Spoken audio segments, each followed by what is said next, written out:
कहीं रंग पुताई होने लगी तो कहीं नए वाटर कूलर रखे जाने लगे। जो वाटर कूलर महीनों से काम नहीं कर रहा था उसे हटाकर नया लगा दिया गया। अस्पताल का कोना कोना चमकाया जा रहा है। दर्जनों सफाई कर्मचारी एक साथ झाड़ू लेकर तैनात हो गए हैं। जिस वार्ड में पीएम के आने की उम्मीद है वहां आनन फानन में नए बेड लगा दिए गए हैं। गुजरात में एक बहुत बड़ा हादसा हुआ रिसेंटली। अभी एक ब्रिज के गिरने से 100 से भी ज़्यादा लोगों की जान चली गई। बहुत सारे लोग जो हैं घायल हुए लोगों को आसपास के अस्पताल में लाया गया तो वहाँ पर अस्पताल की खस्ता हालत थी। पर लेकिन जैसे ही पता चला कि प्राइम मिनिस्टर जी विजिट करने वाले हैं, रातों ही रात पूरे हॉस्पिटल को चमका दिया गया वहाँ पर। मतलब एक तरीके से सारी चीज़ें जो जहाँ पर नज़र पड़ सकती है इंसान की, वो सारी चीज़ें चमका दी गई। और इसी के साथ में जो उस वार्ड में वो विजिट करने वाले थे उसको तो स्पेशली बहुत ही अच्छे से उसको चमकाया गया। क्या ये सही है? अगर बात की जाए, अगर यहाँ पर किसी पर्टिकुलर एरिया में पैसा आ रहा है किसी पर्टिकुलर चीज़ को सुधारने के लिए, उसके ऊपर काम नहीं किया जा रहा है, सारा पैसा करप्शन के भेंट चढ़ जा रहा है। ये करप्शन का एक जीता जागता उदाहरण आप लोगों के सामने है।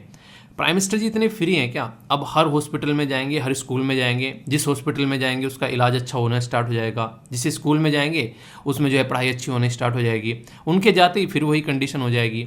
ये देश के हर एक राज्य में आप लोगों को देखने को मिलेगा।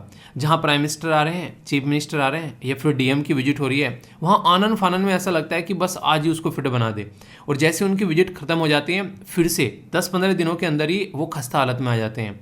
तो ये देश की एक बहुत बड़ी समस्या है आज के डेट में, आप लोगों को देखने को मिलेगा। एक बात ध्यान देना, इसकी सबसे बड़ी मार पड़ेगी, वो पड़ेगी आम इंसान के ऊपर।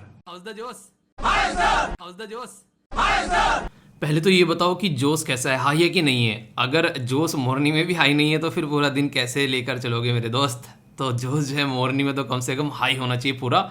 और ये जोश जो है आप लोगों को मेंटेन रखना पड़ेगा, अपने आप ये जोश निकल कर नहीं आएगा। और वो कैसे होगा? जब आप लोग अपने मन में अपना टारगेट रिकॉल करते रहोगे कि ज़िंदगी में करना क्या है, उस टारगेट को दिन में कम से कम 2 या 3 बार देखो, तभी आप लोग जो है अपने काम को कर पाओगे। और सबसे बड़ी बात यहाँ पर ये है, जैसे कि मैंने बोला कि जो भी मार पड़ती है वो पड़ती है आम इंसान के ऊपर। और यहाँ पर मैं आप लोगों से कम इतनी एक्सपेक्टेशन करता हूँ कि जो भी एसएलवी फैमिली मेम्बर का सिलेक्शन होता है, वो जिस भी पोस्ट पर जाकर बैठेगा वो वहाँ पर करप्शन नहीं करेगा। ये मेरी सबसे बड़ी गुरु दक्षिणा होगी। अगर आप लोग जिस भी पोस्ट पर जाते हैं वहाँ पर ऐसा लगे कि हाँ यार ये इंसान कम से कम ऐसा है कि यहाँ का माहौल चेंज करेगा, अपनी कम से कम ड्यूटी जो है वो एक तरीके से ठीक करेगा, भले ही किसी और के ऊपर ज़्यादा फोकस न करे कि हाँ वो करप्शन कर रहा है उसको समझाए, पर अपनी तो ड्यूटी ठीक कर सकते हैं ना इंसान। तो यहाँ पर एसएलवी फैमिली मेम्बर है जिनका सिलेक्शन हुआ है जज के तौर पर, यहाँ पर कहाँ पर, राजस्थान जुडिशल सर्विस एग्जामिनेशन के अंदर में। तो यहाँ पर ये काफ़ी लंबे समय काफ़ी लंबे समय से यहाँ पर एसएलवी फैमिली के साथ में जुड़ी हुई हैं और यहाँ पर इनके द्वारा काफ़ी अच्छा जो एक्सपीरियंस रहा है वो इनके द्वारा शेयर किया गया है। पर मुझे एक चीज़ समझ में नहीं आई यार, मतलब इस पोस्ट पर जाने के बाद भी आखिर आप लोग ये क्यों लिख देते हैं कि सर प्लीज़ शेयर मत करना। यूपीएससी बिल्कुल माइंड में है कि यूपीएससी सिलेक्शन होगा जब ही शेयर करना है। ये मत किया करो यार। जज एक अच्छी पोस्ट है यार, बिल्कुल आप लोगों ने देखा होगा जब जज अपनी पर आता है आईएएस को जो है वो खड़ा करके झाड़ता है, ठीक है, अगर कुछ गलत होती है, कुछ भी बात होती है कुछ भी गड़बड़ होती है। तो इस तरीके से मतलब कई सारे ऐसे मेल आ रहे हैं फिलहाल अभी जिसके ऊपर यहाँ पर ये लिखा हुआ जा रहा है कि प्लीज़ सर शेयर मत करना। चलिए यार वो तो आप लोग की पर्सनल चीज़ें हैं, आप लोग नहीं चाहते तो कोई बात नहीं है, पर लेकिन जो भी सिलेक्शन आप लोग आ रहा है उसके ऊपर प्राउड फील करने की कोशिश करो, ठीक है। तो उसको वैसे मत देखो कि मतलब यूपीएससी होगा तभी शेयर करेंगे, तो उसको ऐसे मत ट्रीट करो, ओके। तो ये थोड़ा सा था मुझे। बाकी जिसका भी नाम यहाँ पर छिपा होता है उसको आप लोग एसएलवी कमांडो लिख के कॉन्ग्रेचुलेशंस कर दिया करो, ठीक है। तो ये काफ़ी एक तरीके से प्राउड मोमेंट होता है जब भी किसी एसएलवी फैमिली के मेंबर का सिलेक्शन होता है। और आप लोग देखा करो, मतलब आपकी तरह यहाँ पर ये भी प्रॉपर कनेक्ट होकर वही चीज़ें फॉलो कर रहे हैं जो आप लोग फॉलो कर रहे हो, तो इसलिए प्रैक्टिस अच्छे से किया करो। तो आज का शानदार डिस्कशन रहने वाला है। एक आर्टिकल जो होगा वो तो बहुत कुछ आप लोगों को सिखाएगा समाज के बारे में, सोसाइटी के बारे में, कि क्या क्या समाज के अंदर दिक्कतें देखने को मिलती हैं, यानी भूत प्रेत आत्माएं आप लोगों ने सुनी होगी, उसके बारे में आर्टिकल है। डिस्कस तो उसको पहले करना था, पर लेकिन कई सारे और भी केसेस हैं, उनको सबको इंक्लूड करके अच्छे से डिस्कस करेंगे। तो आईएनए, इंपॉर्टेंट न्यूज़ एनालिसिस, जिसको हम लोग प्यार से बैलेंस डाइट बोलते हैं, ये बड़ा शानदार रहता है। डेली मॉर्निंग में 6 बजे आप लोगों को मिल जाता है। तो 6 बजे अगर ये बैलेंस ब्रेकफास्ट लेकर अगर आप लोग चलोगे तो पूरा दिन शानदार तरीके से आप लोग एंजॉय कर पाओगे। एक बात और बता देना कि जिसने डिसाइड किया था टाइम, क्या उसी टाइम पर आप लोग उठे हो?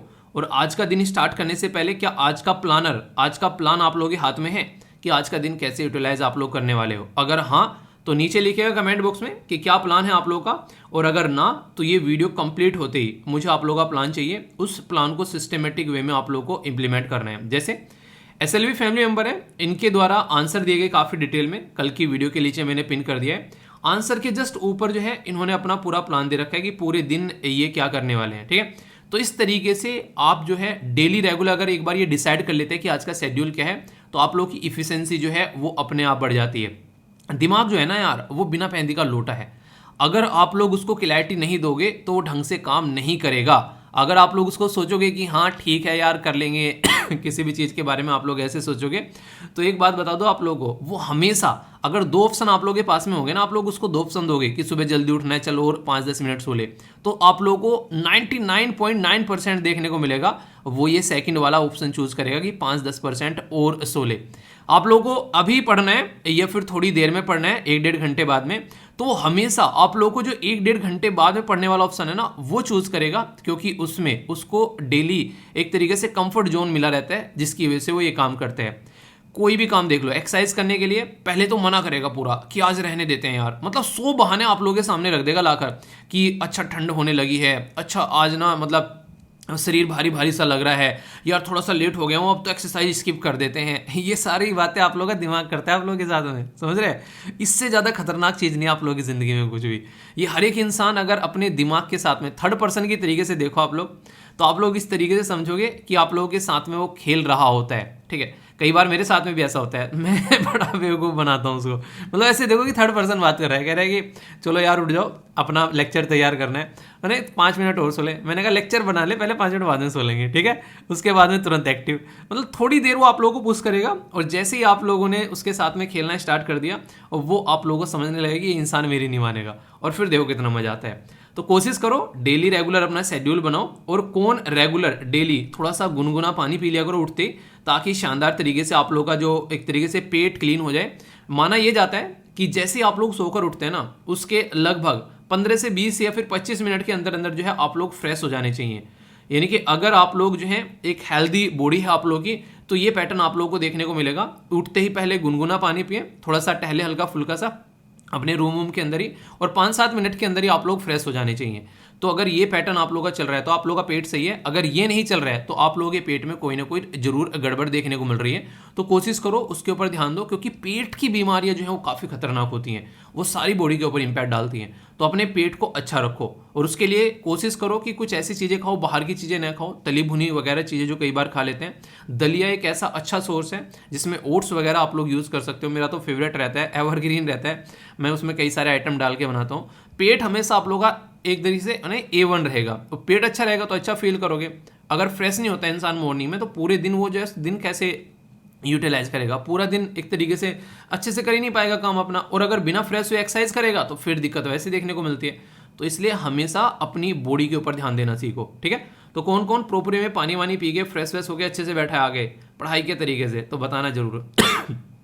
गले में क्या हो गया, गला लेके डूब रहा लग रहा है, ठीक है। आगे चलते हैं। ये एक इंपॉर्टेंट पर्सनैलिटी है, पॉलिटिकल फिगर है देश के अंदर में, उत्तर प्रदेश से आते हैं। इनके बारे में आप लोगों को बताना है। इनके बारे में आने वाले टाइम में आप लोगों को आर्टिकल्स भी देखने को मिलेंगे कि पॉलिटिकल मुद्दा किस तरीके से, कई सारी इंपॉर्टेंट क्वेश्चन भी आप लोगों से बन सकते हैं, ठीक है। तो पहले इनके बारे में बताओ, फिर आप लोगों से डिस्कस की जाएंगी और भी कई सारी बातें। जो अभी मैंने आप लोगों को स्टार्टिंग में वीडियो दिखाई कि उसमें एक हॉस्पिटल के अंदर में क्या कंडीशन देखने को मिल रही है, प्राइम मिनिस्टर मोदी जी आ रहे हैं इसलिए उस हॉस्पिटल को सुधारा जा रहा है, वो एग्जैक्ट केस आप लोगों के सामने बन सकता है। किसका? वो एक ऐसा जीता जागता उदाहरण होगा जो एथिक्स के अंदर में आप लोगों की केस स्टडी बन जाएगी। मतलब यह है कि अपनी रेस्पॉन्सिबिलिटी को नया निभाना और करप्शन की पराकाष्ठा को पार करना, ऐसे मुद्दे आप लोग कई बार देखने को मिलेंगे। और इसके बारे में बहुत ही शानदार बात यहाँ पर आइंस्टीन साहब के द्वारा बोली गई है। बोला गया कि अगर लोग ना बस एक तरीके से सिर्फ इसलिए अच्छे दिख रहे हैं क्योंकि उनके अंदर फियर है, उनको कोई दंड देगा और इसी के साथ में या फिर उनको कोई प्राइज मिलेगा, अगर इसके लिए वो काम कर रहे हैं तो इसके लिए सॉरी है, ये बहुत ही खतरनाक, ये एक तरीके से माइंडसेट है, मुझे इसके लिए खेद है। ये बिल्कुल ऐसे ही है जैसे कि मान लीजिए मैं लेक्चर बनाऊं और मैं ये लेक्चर इसलिए बनाऊं कि मुझे इसके लिए एक तरीके से कुछ डर है, मेरे सर पे कोई बैठा है और मुझे डर है बस अपना ही लेक्चर कंप्लीट करना है, या फिर मुझे कोई रिवॉर्ड मिलने वाला है कि इसको लेक्चर को मिला के ना मुझे बहुत अच्छे अच्छे रिवॉर्ड मिलेंगे। कुछ भी अगर उसकी भावना से देखो तो ये कुछ दिनों के लिए रहेगा, कुछ दिनों का इंटरेस्ट रहेगा। ये इतने लंबे समय से जो रेगुलर लेक्चर चला आ रहा है, इतने लंबे समय से कभी भी ये रेगुलर लेक्चर नहीं चलेगा। तो ऐसी चीजें आप लोगों को देखने को मिलेगी जब आप लोग रिवॉर्ड या फिर पनिशमेंट से थोड़ा ऊपर उठ जाओगे, वही चीज आप लोग कॉन्टिन्यूसली कर पाओगे। क्योंकि कई सारे सोचेंगे कि हाँ यूट्यूब से पैसा तो मिल रहा है, जितना यूट्यूब से पैसा मिल रहा है ना, वो पैसा एक तरीके से ऐसा है कि अगर इस लेक्चर को छोड़कर कहीं और जाकर पढ़ाने लगूं तो उतना एक साल में मुझे पैसा मिल सकता है जितना मैं यहाँ पे बैठ के पूरी जिंदगी कमाऊंगा यूट्यूब पे। इससे आप लोग अंदाजा लगा सकते हो कि यहाँ से क्या रिवॉर्ड मिलता है। तो आज की डेट में तो फिलहाल जब से बहुत सारी और चीजें हो गई, यूट्यूब ने और भी बहुत सारी चीजें डाउन कर दी हैं, तो अगर वो पैसा मेरे दिमाग में रहने लगेगा तो मैं कभी आप लोगों के लिए लेक्चर नहीं बना पाऊंगा, ठीक है। तो इसीलिए कहते हैं कि हमेशा कोशिश करो कि जो काम आप लोग कर रहे हो उसके अंदर ना तो डर रखो और ना ही उसके अंदर कोई रिवॉर्ड की भावनाएं रखो। फिर आप लोग अपने सफर को एंजॉय करना स्टार्ट कर दोगे, जो काम आप लोग कर रहे हो उसको एंजॉय करना स्टार्ट कर दोगे। आप लोगों का इसके ऊपर फोकस ही नहीं रहेगा कि यार डर की वजह से मुझे ये काम करना है या फिर रिवॉर्ड यानी कि धन की वजह से मुझे काम करना है या किसी के अप्रिसिएशन की वजह से काम करना है। वो अल्टीमेटली आप लोगों को मिलेगा ही मिलेगा। तो बहुत ही शानदार अपने आप में एक कोटेशन है, अच्छे से आप लोग इसका इस्तेमाल कर सकते हैं आंसर राइटिंग, एसे राइटिंग या फिर एथिक्स के अंदर अगर कोई केस स्टडी आती है। और बहुत ही प्यारी सी कोटेशन से जब आप लोग कोई ऐसा स्टार्ट करते हैं तो आप लोगों को रिजल्ट देखने को मिलेगा, मार्क्स में आप लोगों की बढ़ोतरी आप लोगों को नजर आएगी। तो पढ़ाई करनी है तो कोशिश करो कि यार पढ़ाई एक तरीके से इस लेवल पर करने से, मैंने बोलता ना पॉलिटी जब पढ़ा रहा था, ऐसे पढ़ो आप लोग पॉलिटी ताकि किसी को पढ़ा भी सको एक तरीके से, उस तरीके से पढ़ो कि अपने संविधान को जान सको, अपने फंडामेंटल राइट को जान सको। इकोनॉमी पढ़े तो अपनी अर्थव्यवस्था को जान सको, ज्योग्राफी पढ़े तो अपनी कंट्री में क्या क्या कहां पर क्या क्या चीजें हैं देखो तो सही, कहीं पहाड़ है, कहीं झरने हैं, कहीं रेगिस्तान है, कहीं बर्फ है, अपने ही देश के अंदर में सारी चीजें हैं यार। सोच के तो देखो कितने शानदार देश के अंदर रह रहे हो, आप लोगों को तो गर्व फील होना चाहिए कि इतनी प्यारी सी कंट्री के अंदर आप लोग रह रहे हो। तो ये चीजें हैं, आई होप कि आप लोग समझोगे। और कोटेशन बड़ी शानदार है, इसको जिंदगी में इंक्लूड कर लीजिएगा। और इसी के साथ में ये आप लोगों को पोस्ट भी कर दी जाती है टेलीग्राम के ऊपर, सारी चीजें वहां पर भी जाकर आप लोग देख सकते हैं, ठीक है। तो टेलीग्राम पर यहाँ पर SLVpedia के नाम से तीन टेलीग्राम है। SLVpedia पर नोट्स मिल जाते हैं, वीर तालियान पर आंसर राइटिंग कर सकते हैं, और स्टडी लवर वीर पर यहाँ पर PDF वगैरह या फिर कुछ लेक्चर जो कि रिवीजन के लिए भी मैं डालता रहता हूँ, वो सारी चीजें मिल जाती हैं। और बाकी आप लोगों का सिलेक्शन तो रहते ही है, तो ये सारी चीजें आप लोग रहती हैं। तीनों के तीनों टेलीग्राम ग्रुप जो हैं वो फ्री ऑफ कॉस्ट हैं, अगर इनको आप लोग ज्वाइन करोगे तो काफी कुछ जानने को मिलेगा। एक और बात, यहाँ पर मैंने एक काफी शानदार चीजें डाली यहाँ पर, जैसे कि आप लोग यहाँ पर देख पाएंगे अगर, तो ये एंग्लो मैसूर वॉर, तो ये यहाँ पर डाली है हिंदी और इंग्लिश दोनों में, जो सारी की सारी वॉर हुई हैं वो सारी डाल दी हैं, ठीक है। ये स्टडी लवर पर भी है और SLVpedia पर भी मैंने पोस्ट कर दी थी। और इसी के साथ में एक ज्योग्राफी का कॉन्सेप्ट था यहाँ पर, केमिकल वेदरिंग, ये मैंने डाला है यहाँ पर, इसको आप लोग देख लेना। और इसी के साथ में एक और चीज़ थी, मैं आप लोगों को बता दूं, फिर भूल जाऊंगा मैं, पता चला फिर कई सारे बच्चे बोलते हैं सर बता दिया करो। SLVpedia पर आप लोग यहाँ पर अगर आप लोग इंग्लिश को इंप्रूव करना चाहते हैं तो इंग्लिश इंप्रूव करने का सेशन आप लोगों को यहाँ पर देखने को मिलता है। सेशन 113 यानी कि 113 टोटल सेशन हो चुके हैं। तो इसमें आप लोग कई सारी चीज़ें बताते हैं, कई सारे जो वर्ड होते हैं उनमें डिफरेंस आप लोगों को बताते हैं, तो इंग्लिश अच्छे से आप लोग इंप्रूव कर पाओगे, ठीक है, ये है। और एक और बात, आप लोग की जो मंथली वीडियो है, जो क्वेश्चन वाली MCQ वाली वीडियो ऑलरेडी आप लोग की आ चुकी है, जो आप लोगों की डाली गई थी कंप्लीट मंथ की MCQ, ठीक है। इसी के साथ में जो नेक्स्ट वीडियो आने वाली है, आज शाम को आप लोग की वो वीडियो आएगी, वो वीडियो आएगी 8 बजे। उस वीडियो में क्या रहेगा, आप लोगों का कंप्लीट मंथ का करंट अफेयर रहेगा। ये तो MCQ की थी, वो करंट अफेयर रहेगा जो कि हर एक एग्जाम में आप लोगों को फायदा पहुंचाएगा। एग्जैक्ट 8 बजे आप लोग तैयार रहना, ठीक है। तो देख लेना उसको, अच्छे से एंजॉय करना उसको, और फिर आगे आप लोगों को उनकी PDF वगैरह प्रोवाइड करा दूंगा, क्योंकि कई सारी PDF आप लोगों की बची हुई हैं, पता है मुझे। बाकी एक बार कमेंट बॉक्स में आप भी लिख देना कि कौन कौन सी बची हुई हैं, ताकि मुझे और अच्छे से रिकॉल हो जाए, ठीक है। तो ये थी कुछ बेसिक बातें, 8:30 बजे एग्जैक्ट तैयार रहना, और वही आना जिसके अंदर थोड़ा सा हिम्मत है, क्योंकि 2 घंटे से ज़्यादा की वीडियो रहती है, कई सारे रोने लगते हैं, तो रोने वाले कृपया वहाँ पर न आए, ओके।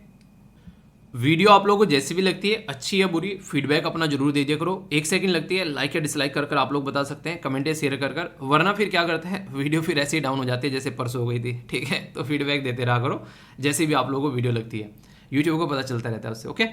बहुत ही शानदार, बड़ा ही प्यारा आर्टिकल है, बहुत सारी बातें आप लोगों को इसके अंदर बताने वाला हूँ। इसके साथ में करंट और स्टैटिक का पोर्शन होगा, प्लस आप लोगों की बैकग्राउंड की इन्फॉर्मेशन के साथ में MCQ भी होंगे, और आंसर राइटिंग का क्वेश्चन भी आप लोगों को देखने को मिलेगा। तो इस तरीके से ये कंप्लीट आप लोगों का आर्टिकल डिस्कस करूंगा। आंसर राइटिंग में देखते ही आप लोग समझ जाएंगे, बोला जा रहा है कि क्या हमारी सेंट्रल गवर्नमेंट को अंधविश्वास या फिर कोई भी ऐसे काले जादू टोने जो होते हैं उनके खिलाफ कोई एक सख्त कानून बनाना चाहिए जो कि देश के लेवल पर हो पूरा, ठीक है, ताकि इस प्रैक्टिस को रोका जा सके। ये कैसे लेवल की प्रैक्टिस हो चुकी है, जो कि काफ़ी नेगेटिव इंपैक्ट डालती हुई आप लोगों को नजर आती है। मतलब आप लोगों ने देखा होगा अक्सर काले जादू टोने जब किए जाते हैं तो ये कहीं ना कहीं इंसान का जो एक साइंटिफिक टेम्पर है, यानी कि चीज़ों को जो समझने की तर्कता है इंसान की, वो खत्म हो जाती है। आप लोगों ने रिसेंटली अभी एक मूवी देखी होगी भूल भुलैया 2, उसके अंदर में आप लोगों को ये सिचुएशन देखने को मिलेगी। वहां पर ये कालू बोल रहा हूँ काला जादू टोना, कालू मतलब काला जादू टोना जो है वो यहाँ पर किया जाता है इनके द्वारा, ठीक है। तो ये सिचुएशन आप लोगों को देखने को मिलेगी। और यहाँ पर तो एक अलग ही कॉन्सेप्ट दिखा दिया कि अच्छे भूत और बुरे भूत, वो एक अलग बात है। तो ये पूरी की पूरी जो सिचुएशन है यहाँ पर, ये कहीं ना कहीं किस चीज़ पर खेला जाता है, ये पूरा गेम जो है उस चीज़ पर खेला जाता है आप लोगों के फियर यानी कि डर के ऊपर, और इसी के साथ में जब आप लोग किसी चीज़ की नॉलेज नहीं होती है। ये दो ऐसी चीज़ें हैं, एक तो फियर और दूसरा नॉलेज का न होना, इंसान को हमेशा अंधविश्वास की ओर ढकेलता है। और इसी का जीता जागता उदाहरण अभी रिसेंट एग्जाम्पल आप लोगों के सामने निकल कर आएगा। वो निकल कर आया केरला के अंदर में। केरला के अंदर में 2 महिलाओं का बहुत ही खतरनाक तरीके से, ब्रूटल तरीके से उनका मर्डर किया गया, छोटे छोटे पीसेस किए गए उनके। और यहाँ पर ये एक तरीके से केरला का तो केस है, वो बस आप लोगों को एज ए उदाहरण के तौर पर यहाँ पर बताया जा रहा है। ये ऐसी कंडीशन अगर मैं आप लोगों को बोलूँ देश के अंदर में सब जगह आप लोगों को देखने को मिलती है। ये एक ऐसा चार्ट है जिसके ऊपर अगर आप लोग बात हैं आज की डेट में सबसे ज्यादा झारखंड के अंदर आप लोगों को ये सिचुएशन देखने को मिलेगी। लगभग 257 के करीब केस हुए यहाँ पर 2012 से लेकर 2021 के अंदर में। तो ये अपने ही आप में बहुत बड़ा नंबर है, और ये तो नंबर वो है जो हमारे सामने आ जा रहा है। इसकी क्या गारंटी है कि 257 ही है? इसकी क्या गारंटी है कि यहाँ पर बस इतने ही केस हुए हैं? क्योंकि ये तो वो केसेस के बारे में आप लोगों से बात कर रहा हूँ जो कि आप लोगों के सामने आ रहे हैं। और अगर मैं बात करूं ये अलग अलग राज्य में, तो आप लोगों को देखने को मिलेगा जो राज्य कुछ लाइट कलर के हैं वहां पर कम है, जो डार्क कलर के हैं वहां पर थोड़ा ज्यादा है। केरला में ये केस जो है ऐसे नहीं कि बहुत ही फ्रिक्वेंटली देखने को मिलते हैं, केरला में केस जो है देखने को मिले कुछ टाइम में अभी, यानी कि अंधविश्वास की ओर आज की डेट में लोगों का जो है विश्वास बढ़ता जा रहा है। रीजन उनके अंदर फियर। अब यहाँ पर जो महिलाएं हैं यहाँ पर, इनको कुछ ऐसा था कि हाँ इनको अमीर होना है और काइंड ऑफ कुछ ऐसी सिचुएशन है। कई बार देखो इंसान किसके लिए, आप लोग देखो अंधविश्वास में किस चीज के लिए इंसान जाएगा। हाथ दिखाओगे किसी को जाकर, जैसे कि हाथ दिखा दिया हाँ कि नौकरी कम मिलेगी, एक बार हाथ देख कर दिखा दो बाबा जी कहेंगे सारी लिप वो नहीं कहते कि एक तरीके से चिकनी चुपड़ी बातें, हाँ लगेगी तो लगे रहना, छोड़ना मत, इस टाइम तक अगर तुमको जॉब मिल जाएगी, तुम्हारे भाग्य में सरकारी जॉब है, ठीक है। किसी को अपना हाथ मिलाओ, हाथ में वो चांद बन रहा है, तुम्हारे भाग्य में बड़ी सुंदर बीवी है। ये ऐसी ऐसी हरकतें आप लोगों ने देखी होगी। लाइफ लाइन देख के बता देते हैं। और फिर मुझे मुन्ना भाई MBBS की मूवी याद आ जाती है कि उन्हें कहता है उसमें लास्ट वाला जो सीन है उसको उस टाइम पर बोलता है कि अच्छा बताओ तुम्हारे भाग्य में क्या लिखा है, ओए सर्किट किसकी कनपट्टी पे गन रख, ठीक है, बता कि नेक्स्ट 2 मिनट में तेरे साथ क्या होने वाला है तो वो रियलिटी है। तो अंधविश्वास जो है वो कहीं ना कहीं इंसान को जो है एक तरीके से बुद्धिहीन बनाता है, आप लोग ऐसा बोल सकते हो। आप लोग यार एक ऐसे स्टूडेंट हो जो कि एक तरीके से सिविल सर्विसेज की तैयारी कर रहे हो, तो कम से कम ये सारे जो स्टूडेंट है वो इसके ऊपर मैं विश्वास करता हूँ कि इसके ऊपर विश्वास नहीं करेंगे अंधविश्वास के ऊपर, ठीक है। पर लेकिन देश के अंदर में कहीं भी आसपास में भी अगर आप लोगों की कोई ऐसी चीज़ें देखने को मिलती हैं तो उसके ऊपर भी आप लोग क्वेश्चन उठाया करो। क्वेश्चनिंग माइंड होना चाहिए आप लोगों का, तभी ये सारी चीज़ें जो हैं वो देश के अंदर रुकेगी। अभी जो मैं डेटा के बारे में बात कर रहा हूँ वो बात करेंगे NCRB के द्वारा, यानी कि नेशनल क्राइम रिकॉर्ड ब्यूरो। किस मिनिस्ट्री के अंडर में आती है ये आप लोगों को बताना है।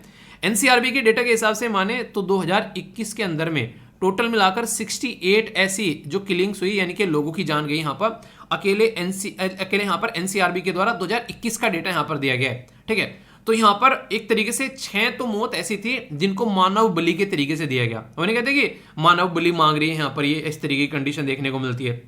और जो एक तरीके से थोड़ा मैनेज कर लेना, ठीक है जादू टोने वाली सिचुएशन में लगभग आप लोगों को 68 लोगों की जान जाती है यहाँ पर नजर आई, तो आप लोग इससे समझ सकते हैं। और इस कंडीशन में आप लोगों को बता दूं यहाँ पर रिसेंटली अभी छत्तीसगढ़ के बारे में मैंने बताया, छत्तीसगढ़ में, झारखंड में, इसी के साथ में मध्य प्रदेश, तेलंगाना और केरला में अभी 2 जान गई यहाँ पर। जो कंडीशन अभी मैंने यहाँ पर लगभग 60-70 के करीब यहाँ पर देखने को मिली है।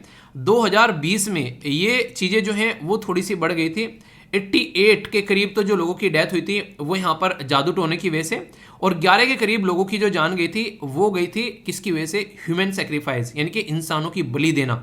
इंसानों की बलि देना यहाँ पर लगभग 99 के करीब केसेस यहाँ पर देखने को मिले।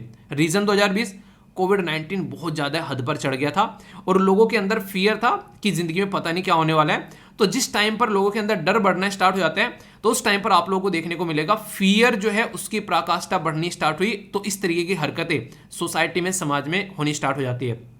आज की डेट में आप लोगों को एक बात बता दूं, जहां पर आप लोग डर गए वहां पर आप लोगों के साथ में खेला खेला जाएगा, ठीक है। वो हर जगह है जहां पर आप लोग डर गए। आप लोगों ने देखा होगा अभी आज ही एक साथ, कल, आज तो नहीं, खैर आज तो अभी उठा था, उठने के बाद मैं लेक्चर बना रहा हूँ। मतलब एक तरीके से मैंने ये कल ही शायद, आई थिंक कल या परसों में ये न्यूज़ देखी, मेरे सामने आई थी, और एक उड़ती उड़ती सी न्यूज़ कि लगभग जो है 12 से 13 बच्चे जो हैं उनको ठग लिया गया जॉब दिलाने के नाम पर, ठीक है, कि हम तुम्हें जॉब दिला देंगे। एक तरीके से जो बेरोजगारी का भी डर है ना, ये भी इंसानों को जो है गलत डायरेक्शन में धकेलता है। लगता है कि चलो ठीक है, जॉब मिलनी चाहिए आज के डेट में, क्योंकि जॉब के पीछे बहुत सारी चीज़ें टिकी होती हैं। जॉब होगी तो शादी होगी, जॉब होगी तो आगे चल के समाज में इज्जत मिलेगी, जॉब होगी तो मतलब एक तरीके से जो सिचुएशन जो है ठीक डायरेक्शन में चलना स्टार्ट हो जाएगी। तो इनके फियर में भी आप लोगों को चीज़ देखने को मिलेगी। और एक बहुत बड़ा रीजन है आज के डेट में बच्चा पैदा ना होना। बच्चा पैदा ना होना, उसके चलते भी यहाँ पर सोसाइटी में ये सारे फैक्ट बता रहा हूँ। अभी कुछ दिनों पहले एक आर्टिकल पढ़ रहा था मैं, उसमें सारे फैक्ट्स बताए गए हैं बाकायदा। तो जो भी मैं आप लोगों को यहाँ पर बता रहा हूँ वो बाकायदा आर्टिकल के जो लिखे हुए आर्टिकल्स हैं उनके ऊपर बता रहा हूँ। और एक जब मैं आर्टिकल डिस्कस करता हूँ ना यहाँ पर, ऐसा नहीं कि जैसे यहाँ पर आप लोगों को ये आर्टिकल देखने को मिल रहा है कि किसका है, द हिंदू का है, ऐसा नहीं, द हिंदू का अकेला। यहाँ पर मैं जो भी आर्टिकल इस टॉपिक से रिलेटेड पढ़े हैं वो सारे आर्टिकल्स का जो एक निचोड़ आप लोगों को देखने को मिलता है, तभी आप लोग एक अच्छा आंसर लिख पाएंगे और तभी इंटरव्यू में अगर कोई क्वेश्चन पूछे तो आप लोग आंसर दे पाओगे। तो इसलिए जरूरी है उस टॉपिक का एक संपूर्ण ज्ञान होना। ये तो मैंने आप लोगों को यहाँ पर ये बता दिया कि समाज की सोच कैसी है, जिसकी वजह से विच हंटिंग देखने को मिलती है। अब दूसरा जो इंपॉर्टेंट टॉपिक है यहाँ पर, वो आप लोगों को इसी के अंदर इंक्लूड देखने को मिलेगा कि हमारा संविधान इन सब चीजों के बारे में क्या बोलता है। यानी कि इस तरीके की हरकतें जब सोसाइटी में देखने को मिलती हैं तो यहाँ पर आर्टिकल कौन सा जो है जो काफी ज्यादा न्यूज में आता है अगर बात की जाए तो आप लोगों को यहाँ पर देखने को मिलेगा संविधान के अंदर में हमारे फंडामेंटल राइट जो रखे गए हैं, जो पार्ट 3 के अंदर आर्टिकल 12 से लेके आर्टिकल 35 तक अनुच्छेद जो है, इसमें जब आप लोग अंदर जाओगे तो आप लोगों को यहाँ पर राइट टू इक्वालिटी के बारे में बात की जाती है। और राइट टू इक्वालिटी के बारे में बात करते हैं तो आर्टिकल 14 से लेके आर्टिकल 18 तक इन सब चीजों के बारे में बात करते हैं कि हर एक इंसान को इक्वल ट्रीटमेंट होना चाहिए। तो ब्लैक मैजिक की प्रैक्टिस जो है वो आर्टिकल 14 को जो बेसिकली यहाँ पर आप लोगों का वॉयलेट करती हुई नजर आती है। यानी कि हमारे संविधान में ऑलरेडी यहाँ पर इस तरीके से चीजें आप लोगों को देखने को मिलेगी। अगर कोई ऐसी हरकतें किसी भी तरीके से करता हुआ पाया जाता है तो उनको रोकने के लिए यहाँ पर बातें की जाती है कि ऐसी चीजें नहीं होनी चाहिए और लोगों का एक साइंटिफिक टेम्पर जो है वो जनरेट करना है। इंटरेस्टिंग चीज आप लोग देख रहे हैं यहाँ पर ऑलरेडी यहाँ पर ये हमारे संविधान में बोला गया है कि लोगों को चीजें सिखानी है ताकि वो सही और गलत में फर्क समझ सके। ये चीजें हमारी पॉलिटिशियन को सिखानी है लोगों को, ठीक है। ऐसा मतलब माहौल बनाना है देश के अंदर में पॉलिटिशियन को। पर लेकिन अभी कोविड-19 में देखा बहुत सारे लोग ऐसे थे जो अलग ही लेवल पर पहुंच गए। यानी कि कोई गाय का गोबर लगा रहा है कोविड-19 से बचने के लिए, कोई नाक में जो है नींबू के टपके डाल रहा है। तो बहुत सारी ऐसी चीजें थी जिसके पीछे कोई साइंटिफिक प्रूवन फैक्ट नहीं थे, बस वो कर रहे थे क्योंकि उस चीज में उनका विश्वास हो चला था। और जब विश्वास के पीछे कोई पर्टिकुलर फैक्ट ना हो तो वो विश्वास जो है वो अंधविश्वास कहलाता है। हर एक विश्वास के पीछे कोई फैक्ट होना चाहिए, तब जाकर चीजें जो है वो आप लोगों को सुधरती हुई नजर आएगी। तो ये तो आप लोगों को यहाँ पर याद रखिएगा, राइट टू इक्वलिटी, यानी कि उस इंसान को जिसको पीटा जा रहा है यहाँ पर, कि उसके ऊपर अत्याचार किया जा रहा है, कि उसके ऊपर जो है चुड़ैल चढ़ गई उसको मार दिया जाए, ऐसे केसेस आप लोगों ने देखे होंगे। तो ऐसे बाबा आते हैं फिर उनका भूत प्रेत झाड़ने के लिए, तो वो सिचुएशन काफी ज्यादा खतरनाक होती है। इसीलिए खुद सरकार भी डेटा इसके ऊपर इकट्ठा कर रही है कि हाँ ऐसी कंडीशन देखने को मिलती है। तो सरकार का डेटा आप लोगों के सामने है यहाँ पर, और ये आर्टिकल हिंदी और इंग्लिश दोनों में आप लोगों को देखने को मिलते हैं, तो आप लोग समझ सकते हैं। क्या देश के अंदर कोई कानून है इसको लेकर, तो थोड़ा सा मैं आप लोगों को बताता हूं। अभी उससे पहले यहाँ पर आप लोगों को कुछ और बातें बताऊंगा साथ में, ठीक है। यहाँ पर कानून भी और बेसिकली संविधान के बारे में भी। तो यहाँ पर अगर आप लोग ध्यान से देखेंगे तो लीगल जो प्रोविजन क्या क्या है अगेंस्ट जो सुपरस्टिशन होता है, यानी कि जो जादू टोना होता है, उसके बारे में, यानी कि अंधविश्वास और इन सब चीजों के खिलाफ क्या क्या चीजें आप लोगों को देखने को मिलती है, उसके बारे में बातें की जा रही है। तो सबसे पहले तो इंडियन पीनल कोड, भारतीय दंड संहिता का जो सेक्शन 32 है, वो यहाँ पर इन सब चीजों को रोकने के बारे में बात करता है कि किसी भी इंसान का सेक्रीफाइस आप लोगों को नहीं करना है, यानी कि इंसान की हत्या वगैरह आप लोगों को नहीं करनी है। इसके लिए प्रॉपर सेक्शन है, यानी कि धाराएं हैं। तो यहाँ पर 295 आप लोगों को देखने को मिल रहा है कि कोई भी ऐसी हरकतें करता हुआ नहीं पाया जाएगा और उसको डिस्करेज करना है। अगर ऐसी कोई प्रैक्टिस करता है उसको सपोर्ट नहीं करना है। और सबसे शानदार तो मुझे आर्टिकल ये लगता है, ये तो याद रख लेना आप लोग, इसको तो क्वेश्चन भी पूछ लिया है, तो ये मत बोलना क्वेश्चन कहाँ से आ गया भाई साहब, यहाँ से आ गया। जब केसेस हैं सोसाइटी में तो क्वेश्चन बनेगा। क्वेश्चन में क्या बात बोलेगी यहाँ पर, अगर ध्यान से आप लोग देखोगे, ये पर्टिकुलर जो टॉपिक है इसमें ये बताया जा रहा है कि हमारे संविधान में जो आप लोगों को ये आर्टिकल 51A में क्या रखा हुआ है, फंडामेंटल ड्यूटी, उसमें साफ साफ लिखा गया फंडामेंटल ड्यूटी में कि सिटीजन का साइंटिफिक टेम्पर एक तरीके से आप लोगों को जनरेट करना है। ये देखो यानी कि क्या सही है और क्या गलत है वो उनको समझ में आना चाहिए, मानवता के ऊपर उनका फोकस होना चाहिए। एक तरीके से इस तरीके से आप लोग बोल सकते हैं उनके अंदर में स्पिरिट होना चाहिए इंक्वायरी की, यानी कि क्या सही है क्या गलत है सोचो तो सही एक बार, और रिफॉर्म के ऊपर फोकस करना चाहिए अगर कोई पुरानी कुरीति आ रही है। तो ये फंडामेंटल ड्यूटी के ए के एच में यहां पर ये चीजें आप लोग को साफ साफ लिखी हुई देखने को मिलेगी। फंडामेंटल ड्यूटी के अंदर में बकायदा इसको समझाया भी गया है।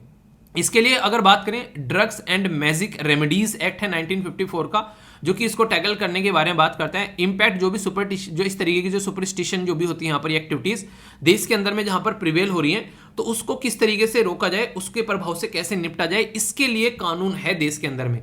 पर लेकिन अगर बात करें सबसे बड़ी दिक्कत पता है देश के अंदर कहां निकल कर आती है, वो आती है जब ये सारी चीजें हम लोग अलग अलग राज्य में जाकर देखते हैं। केरला में कुछ और है, यहां पर बिहार के अंदर कुछ और है, अलग अलग राज्य में अलग अलग कानून आप लोगों को देखने को मिलेंगे। बिहार के अंदर में 1999 में कानून बनाया गया, तो उसके लिए अलग फैक्ट आप लोगों को यहां पर देखने को मिलेगा जो बिहार के अंदर चीजें निकल के आती हैं। तो यहां पर जो इंडिया का फर्स्ट स्टेट आप लोगों को देखने को मिलेगा इंडिविजुअल ने जिसने यहां पर कानून बनाया, ठीक है। सिमिलर टाइप फिर झारखंड ने बना दिया 2001 में, ठीक है। इस तरीके से आप लोग समझ सकते हैं। तो बिहार और झारखंड एक पार्ट हुआ करते थे, अलग अलग हो गए तो अलग अलग कानून बन गया, जैसे ही अलग अलग निकले। महाराष्ट्र के अंदर 2013 में यहां पर ऐसे कानून के बारे में यहां पर बात की गई इस तरीके से, और वहां पर तो अघोरी प्रैक्टिस, ब्लैक मैजिक, वो सारी चीजें देखने को मिलेगी। कर्नाटक के अंदर भी 2017 में यहां पर इस तरीके के कानून बनाए गए, यानी कि ये सारे कानून जो हैं वो देश के अंदर टाइम टू टाइम जो है वो बनाए जा रहे हैं। अगर आप लोग इसको समझोगे तो ऐसा नहीं है कि यहां पर ये कानून नहीं है, तो अगर आप लोग इनको अच्छे से समझोगे ये इनह्यूमन प्रैक्टिस है, यानी कि इंसानियत के खिलाफ जाकर ये प्रैक्टिस आप लोगों को देखने को मिलती है, जिसकी वजह से right to equality, right to life, ये जो आर्टिकल है, खासकर दोनों आर्टिकल याद रख लीजिएगा। राइट टू इक्वेलिटी आर्टिकल 14 मैंने बताया, अगर पूछ ले सुपरस्टिशन से रिलेटेड प्रीलिम्स में कि कौन सा आर्टिकल है, तो अनुच्छेद 14 आर्टिकल 14 ये राइट टू इक्वेलिटी के बारे में बात करता है। और इसका इक्वेलिटी नहीं हो रही है जब एक इंसान को आप लोग मार रहे हो, पीट रहे हो, उसके ऊपर आरोप लगा रहे हो, तो इक्वेलिटी जो है वो साइड में हो जा रही है। Point number 1। पॉइंट नंबर 2 है यहाँ पर बेसिकली क्या है, वो है राइट टू लाइफ, और राइट टू लाइफ और राइट टू प्राइवेसी ये सारी एक जगह आ जाती है। तो आर्टिकल 21 के अंदर आप लोगों को ये सारी चीजें देखने को मिलेगी। तो कहने का मतलब क्या हो गया, कहने का मतलब यहां पर ये हो गया कि फंडामेंटल राइट का भी हनन कर रहा है, तो और रेस्पॉन्सिबिलिटी यहां पर बन जाती है सरकार की, वरना इंसान सीधा सीधा जो है वो सुप्रीम कोर्ट में जा सकता है कि भाई साहब ये सारी दिक्कतें देखने को मिल रही है। और फिर से मैं बोल रहा हूं, जब भी आप लोग आंसर लिखोगे तो आंसर के अंदर में पूछ ले कि आप लोगों से रीजन क्या है, तो सबसे बड़ा रीजन तो आप लोगों का बिलीफ ही देखने को मिलेगा, ठीक है। बिलीफ यानी कि उसमें विश्वास कर लिया कि इससे सॉल्यूशन निकलेगा जो प्रॉब्लम सामने चल रही है। और रिलीजियस प्रैक्टिस के अंदर भी कई जगह इसको काउंट किया जाता है। आप लोगों ने देखा होगा जब कोई बिलीफ होता है वो सबसे ताकतवर बिलीफ रिलीजन के अंदर होता है। रिलीजन के अंदर में अगर उसको नोड तोड़ के थोड़ा दिखाया जाए लोगों को, तो फिर वो नेगेटिव इंपैक्ट डालता है। और साइंटिफिक टेम्पर लोगों का नहीं होता है, यानी कि किसी भी चीज के पीछे वो क्वेश्चन नहीं करते हैं। किसी बाबा ने, किसी साधु ने, किसी मौलवी ने, किसी ने अगर कुछ बातें बोल दी तो वो उसी को मानकर बैठ जाते हैं। आप लोगों ने देखा होगा जो मुंबई में टेररिस्ट अटैक हुआ था, वो इंसानों को बकायदा ब्रेन वॉश किया जाता है उनका, कि इंसान अगर इंसान को मारेगा तो जन्नत में जाएगा और हूर की परी उसे मिलेगी। उस उल्लू के पट्टे को क्या बोलूं, बस मतलब ये समझ में नहीं आ रहा है कि वो इंसानों को मारकर किस तरीके से जन्नत में जा सकता है। जो मुंबई में उसने इतने सारे लोगों की जान ली हमारे देश के अंदर में, वो चीजें यहां पर देखने को मिलेगी। दूसरा यहां पर आप लोगों ने जो चुड़ैल तो सुनी है कि हाँ औरतें जो है चुड़ैल बन जाती हैं, ये औरत जो है वो चुड़ैल बन गई। कभी आप लोगों ने देखा है कि एक तरीके से ये इंसान जो है वो चुड़ैल बन गया, ठीक है, या इस तरीके से उसके बारे में बहुत सारी बातें बोली जाती हो। तो हमारा देश जो है, अगर तीसरी बात आप लोग यहां पर बोले तो वह है पैट्रियार्कल सोसाइटी, यानी कि पुरुष प्रधान देश है हमारा, जिसमें यहां पर महिलाओं को थोड़ा सा अंडरमाइन किया जाता है, जिसके चलते यहां पर ये चीजें देखने को मिलती है। और ये किसकी वजह से होती है, एक चौथा पॉइंट आप लोग अगर वो लिखना चाहें तो वो होता है बेसिकली कई बार लैंड को लेकर, प्रॉपर्टी को लेकर, ठीक है। एक तरीके से ये सारी चीजें देखने को मिलेगी जब इस तरीके की हरकतें यहां पर निकल कर आती हैं। और कई बार आप ये थोड़ा सा इंटरेस्टिंग है आज मैं बताने जा रहा हूं, कई बार ऐसे भी केसेस आप लोगों को देखने को मिलते हैं। कई सारी औरतें अपने हस्बैंड को अपने कंट्रोल में करने के लिए कि मेरा हस्बैंड जो है मेरे हिसाब से नहीं चल रहा है, या फिर कई सारे हस्बैंड अपनी वाइफ को कंट्रोल करने के लिए कि मेरी वाइफ मेरे हिसाब से नहीं चल रही है। ये काफी इंटरेस्टिंग इंटरेस्टिंग पॉइंट लगा था मुझे जब पढ़ रहा था मैं, मतलब ऐसा भी किया जाता है कि मेरा हस्बैंड मेरे हिसाब से नहीं चल रहा है, तो किसी बाबा किसी मौलवी के पास में कोई भी इस तरीके की नहीं, कई बार जाके कि ये धागा बनवा लेते हैं या फिर कुछ इस तरीके का कुछ अंगूठी पहना देते हैं कि ये कंट्रोल में हो जाएगा, फिर कुछ भी ऐसा कुछ भी जो भी चलता है मतलब, तो ऐसी भी चीज़ें देखने को मिलती हैं। तो ये कंडीशन है यहाँ पर आज की डेट में। तो ये वो इंसान करेगा जिसको रियलिटी में समझ में नहीं आ रहा है कि क्या सही है क्या गलत है, तो ये गलत तरीके का विश्वास होता है, ठीक है। तो इसके ऊपर जरूरी है कि कंट्रोल यहाँ पर होना चाहिए। तो यहाँ पर अगर मैं आप लोगों को बोलूँ, जैसे मैंने अभी बताया, यहाँ पर इतने सारे लोगों की जान जा रही है और देश में चीज़ें आप लोगों को देखने को मिल रही है, तो इसके पीछे आप लोगों को ये कुछ पॉइंट्स हैं। इमेच्योरिटी भी आप लोगों को देखने को मिलेगी, एंजाइटी, डर, रिचुअल्स कई सारी रहती हैं। वैसे सुपरस्टिशन बोले तो इनको 3 कैटेगरी में रखा गया नॉर्मल तरीके से। एक तो रिलीजन के नाम पर यहाँ पर बोलते हैं, दूसरा कई सारी कल्चर भी यहाँ पर इस तरीके की चीजें सोसाइटी में चली हुई जाती है ना, बिलीफ रहता है, जैसे कल्चर का पार्ट हो जाता है। सती चली हुई आ रही है पुराने लंबे समय से कि हाँ ये चल रही है, तो वो चीजें थी पर लेकिन रोका गया। सोशल सोसाइटी में कई तरीके की प्रैक्टिस होती है सुपरस्टिशन के ऊपर, यहाँ पर जादू टोने के ऊपर, तो सोसाइटी भी यहाँ पर इंपैक्ट डालती है। तो रिलीजन, कल्चर और सोसाइटी ये इंसान को इस तरीके की जो बिलीफ है, इस तरीके का विश्वास है उसमें ढालती है, जिसके बेस पर इंसान जो है वो ऐसे स्टेप उठाता हुआ नजर आता है। और ब्लैक मैजिक जो है यहाँ पर, ये तो इविल सुपर पावर की तरीके से देखा जाता है। एक ऐसी प्रैक्टिस जो कि किसी को भी फिजिकली और मेंटली और फाइनेंशियली जो है एक तरीके से डिस्ट्रॉय कर सकती है, वो आप लोगों को देखने को मिलेगा। यानी कि एक तरीके से आप लोग इस तरीके कंडीशन समझ सकते हैं, किसी इंसान के बाल काट लिए, किसी के कपड़े, किसी का फोटो लिया हो, उसके ऊपर ब्लैक जादू किए जाते हैं। समझ रहे हैं आप लोग? मूवीज में आप लोगों ने देखा होगा, ये जो मैंने स्टार्टिंग में आप लोगों को पिक्चर दिखाई है, यहाँ पर ये ऐसे ऐसे आइटम है, मतलब देखकर भी लगता है ये है क्या। पत्थरों के ऊपर में मार्किंग करके कुछ लिख देना, इस तरीके से बांध कर ये लकड़ियां रख लेना, मोमबत्ती जलाना, और उस टाइम पर फिर माहौल क्या रहेगा, वो बैठ जाएंगे और फिर सर हिलाएंगे ऐसे ऐसे करके। और जो नॉर्मल तरीके से किसी औरत को मारा पीटा जाता है समाज के अंदर में, तो उसको चुड़ैल मान लेता है कि इसके अंदर माता आ गई है, चुड़ैल बन गई है, वो वाली चीजें आप लोगों को देखने को मिलेगी। तो ये सारी की सारी इनह्यूमन प्रैक्टिस है जिनके बारे में आप लोगों को ध्यान रखना है।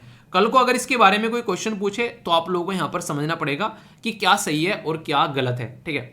मैं आशा करता हूँ ये आर्टिकल आप लोगों ने बहुत अच्छे से सुना है। अब जो क्वेश्चन पूछूंगा उनका आंसर मैं आप लोगों से एक्सपेक्ट करूंगा। तो कौन बनेगा करोड़पति सेशन स्टार्ट होने वाला है। क्वेश्चन है आप लोगों के सामने, सुपरस्टिशन के रीजन और ब्लैक मैजिक प्रैक्टिस के बारे में सही आंसर आप लोगों को यहाँ पर बताना है कि करेक्ट स्टेटमेंट क्या है। और एक बात बोल दूं, जो भी मैं आप लोगों को चीजें पढ़ाता हूं उनको पहले सुना करो, समझा करो। सारी पीपीटी आप लोगों को मिल जाती है टेलीग्राम के ऊपर बाकायदा, इनमें से आप लोग नोट्स भी बना सकते हैं अपने, और इनको आप लोग अपने पास में भी रख सकते हैं रिवीजन के लिए। हालांकि नोट्स तो मैं नहीं बोलूंगा, आप लोग अगर बनाना है तो एक ओवरव्यू हल्का सा लिख सकते हैं, क्योंकि ऑलरेडी ये नोट्स की फॉर्म में ही रहती है अगर आप लोग इनका रिवीजन करने अच्छे से बैठोगे तो, ठीक है। और एक और बात यहाँ पर जो कि आप लोग कई बार पूछते रहते हैं, सर ये डिस्कशन सुनने के बाद में आर्टिकल पढ़ना चाहिए, मतलब न्यूज़पेपर पढ़ना चाहिए। देखो यार मैं आप लोगों को एक बात बताऊँ यहाँ पर, बी फ्रैंक, मतलब कुछ इसमें ऐसा नहीं है कि जोड़ तोड़ के बता रहा हूँ। आप लोग अगर चाहो, अगर आप लोगों के पास में इतना टाइम है तो आप लोग न्यूज़पेपर पढ़ सकते हो, पर लेकिन अगर आप लोगों के पास में टाइम नहीं है तो न्यूज़पेपर नहीं पढ़ पा रहे हो तो भी कोई दिक्कत नहीं है। एटलीस्ट एक आर्टिकल डेली आप लोग पढ़ लिया करो, उससे आप लोगों को चीज़ों को समझने की अंडरस्टैंडिंग कम से कम डेवलप होगी। क्योंकि आप लोग एक आर्टिकल पढ़ने का तो टाइम निकाल सकते हैं, कई सारे फिर बोलेंगे सर न्यूज़पेपर नहीं आता है, ये नहीं होता है, वो नहीं होता है। एक आर्टिकल डेली मैं पोस्ट करता हूँ SLV पीडिया के ऊपर, और यहाँ पर आप लोगों को अब तो ये भी देखने को मिलेगा, आप लोग एक बार यहाँ पर पढ़ सकते हैं और फिर वहाँ पर वो क्वेश्चन है जो प्रैक्टिस के तौर पर ही बोल सकते हैं। एक बच्चा कह रहा है सर SLV पीडिया पर तो मौज कर दिया आपने कोई नहीं यार, उसको अच्छे से एंजॉय करो। यहाँ पर सारी चीज़ें जो भी यहाँ पर पढ़ाता हूँ पिक्चर्स की फॉर्म में आप लोगों को नोट्स की फॉर्म में यहाँ पर मिल जाती हैं, तो वहाँ पर भी आप लोग एक बार प्रैक्टिस कर लिया करो, ठीक है। तो ये सारी चीज़ें ऐसी है, रेगुलर सिस्टमेटिक वे में चीज़ें फॉलो करके चलोगे तो यार इस लेवल पर तैयारी आप लोगों की हो जाएगी कि एग्जाम में बैठकर कंफर्टेबल फील करोगे, ठीक है। बात की जा रही है superstition, culture, belief and religious practice के बारे में, अंधविश्वास से रिलेटेड जो भी चीज़ें होती हैं ये यहाँ पर इसके बारे में। तो आप लोगों के सामने क्वेश्चन है, तो इसको आप लोगों को करेक्ट बतानी है कौन सी स्टेटमेंट है, क्या क्या रीजन है। तो यहाँ पर सबसे पहले तो यही यहाँ पर कि अंधविश्वास, जो मान्यताएं, धार्मिक प्रथाएं, ये होता है रीजन। अनसाइंटिफिक टेम्पर, यानी कि इंसान जो है सोचने समझने की क्षमता ही नहीं है, ठीक है। तो इस तरीके से आप लोग देखने को मिलेगा, कई बार बोलते हैं कि इलाज हो जाएगा, ऐसा करवा लो। पैट्रियार्कल सोसाइटी और लैंड और प्रॉपर्टी वाला इशू भी देखने को मिलता है, ये बोला गया। सही आंसर क्या है? 1 2 3 2 3 4 1 3 4 या फिर ऑल ऑफ द अबोव। तो ये सारी की सारी चीजें आप लोगों को नोट्स में मिल जाएगी, तो ये आप लोगों को देखने को मिलेगा। एग्जैक्टली करेक्ट आंसर है आप लोगों के सामने कि सारी की सारी चीजें आप लोगों को सोसाइटी में देखने को मिलती हैं, जिसकी वजह से यहाँ पर ये दिक्कतें नजर आती हैं, ठीक है। तो बेसिक स्टेटमेंट है, कोई कंफ्यूजन आप लोगों को नहीं होना चाहिए। आगे बढ़ते हैं। इंपॉर्टेंट क्वेश्चन है यहाँ पर, बात की जा रही है किसके बारे में, बात की जा रही है यहाँ पर बेसिकली जो स्टेटमेंट बतानी है करेक्ट कौन सी है, और यहाँ पर कानून से रिलेटेड बोला गया there are no national wide legislation to deal with superstition practice, यानी कि देश के अंदर में कोई पर्टिकुलर कानून नहीं है इसको लेकर, ये बोला गया पहली स्टेटमेंट में। दूसरा यहाँ पर बोला गया कि इंडियन पिनल कोड के 2 सेक्शन बताए गए कि ये इसके साथ में डील करते हैं ओनली मर्डर के केसेस अगर होते हैं, यानी कि मर्डर से पहले यहाँ पर काम नहीं होगा। डीपीएसपी में बोला गया कि आप लोगों को साइंटिफिक टेम्पर जनरेट करना है। तो ये काफी इंटरेस्टिंग है क्वेश्चन, हालांकि आप लोग देखते ही पकड़ लोगे इसमें, ऐसी स्टेटमेंट आप लोगों के लिए बनाई गई है, थोड़ा सा भी समझोगे कि साइंटिफिक टेम्पर जनरेट करने की बात कहां पर की है। तो क्या है, ओनली 1 स्टेटमेंट, ओनली 2, ऑल 3 या फिर नन ऑफ द अबव। सही आंसर क्या है, एबीसी या फिर डी? तो सही आंसर आप लोगों को देखने को मिलेगा क्या है, वो है बी। यहां पर डीपीएसपी नहीं है, मैंने आप लोगों को बताया भी था। क्या है यहाँ पर, आप लोगों को फंडामेंटल ड्यूटीज देखने को मिलेगी, ना कि डीपीएसपी। इसके अंदर साइंटिफिक टेम्पर यहां पर जनरेट किया गया है। कौन सी कमेटी है देश के अंदर में जो फंडामेंटल ड्यूटीज के बारे में बात करती है, जो फंडामेंटल ड्यूटीज आई थी, ठीक है। और अब क्वेश्चन भी है, तो आर्टिकल जो है ऐसे तैयार करना है कि आंसर राइटिंग प्रैक्टिस भी हो जाए, क्वेश्चन की प्रैक्टिस भी हो जाए, बेसिक बैकग्राउंड इंफॉर्मेशन भी आप लोगों को मिल जाए, स्टैटिक पोर्शन भी आप लोगों का कवर हो जाए ढंग से, और यहां पर ये इस तरीके से समझ सकते हैं, और करंट की न्यूज भी आ जाए। तो इस तरीके से आर्टिकल तैयार करने का मतलब है कि एक आर्टिकल नहीं, 3 से 4 आर्टिकल आप लोग ये तैयार हो चुके हैं। अब यहां से इतना पोस्टमार्टम इसका कर दिया है कि यहां से अब कुछ भी क्वेश्चन आप लोगों से पूछा जाएगा, उसका आंसर हर एक लेवल पर आप लोग दे सकते हो, किसी को समझा भी सकते हो। तो ये है कंप्लीट इस तरीके का डिस्कशन टॉपिक का। ओके, फीडबैक जरूर देना जैसा भी लगता है आप लोगों को, या कोई और चीज रह गई है तो वो भी बता सकते हैं कि ये भी ऐड किया जा सकता है। आप लोगों को आसपास क्या सोसाइटी में भ्रांतियां देखने को मिलती है उसके बारे में बता सकते हो। ओके, जादू टोने के चक्कर में आप लोगों का डे रह गया। एक इंपॉर्टेंट डे भी है यहाँ पर जो कि बोलते हैं international day to end impunity for crime against journalist, यानी कि अगर कोई जर्नलिस्ट, कोई भी पत्रकार जो है, यहाँ पर कई बार आप लोगों ने देखा होगा बहुत सारे पत्रकार की जान जाती है, वो अपनी जान जोखिम में डालकर आप लोगों तक न्यूज़ लेकर आते हैं। तो उनके खिलाफ जो भी हरकतें देखने को मिलती हैं, उस हरकतों को रोकने के लिए यहाँ पर ये पर्टिकुलर डे जो है वो 2 नवंबर को सेलिब्रेट किया जाता है, ताकि जो भी क्राइम अगेंस्ट जर्नलिस्ट होते हैं या मीडिया प्रोफेशनल के खिलाफ कोई क्राइम होते हैं तो उसको रोका जा सके। ये जरूरी भी है, क्योंकि अगर आप लोगों को देखा हो, आप लोगों ने, मैंने आप लोगों को पढ़ाया अभी यहाँ पर फंडामेंटल राइट के बारे में। जब फंडामेंटल राइट में ये हो क्या रहा है कुछ ज़्यादा ही हो गया आज तो यार, ऐसा भी कुछ नहीं है कि मैंने कुछ गड़बड़ की है चलिए आगे चलते हैं यहाँ पर। तो फंडामेंटल राइट के बारे में अगर बात करें तो जैसे मैंने बोला कि पार्ट 3 में फंडामेंटल राइट आते हैं, और आर्टिकल 14 से लेके आर्टिकल 18 तक राइट टू इक्वेलिटी के बारे में बात करते हैं। सेम पैटर्न में आप लोगों को यहाँ पर देखने को मिलेगा कि हम बात करते हैं राइट टू फ्रीडम के बारे में, और राइट टू फ्रीडम जो है वो आर्टिकल 19 से लेके आर्टिकल 22 तक आप लोगों को देखने को मिलता है। तो इसके अंदर आर्टिकल 19 जो है वो फ्रीडम ऑफ प्रेस के बारे में यहाँ पर बात करते हैं। तो फ्रीडम ऑफ प्रेस जो है वो यहाँ पर आर्टिकल 19 के अंदर जब आप लोग जाएंगे, उसका फर्स्ट का ए में आप लोगों को फ्रीडम ऑफ प्रेस के बारे में यहाँ पर चीजें बेसिकली देखने को मिल जाती हैं, यानी कि वहां से निकाल कर लाई जाती हैं।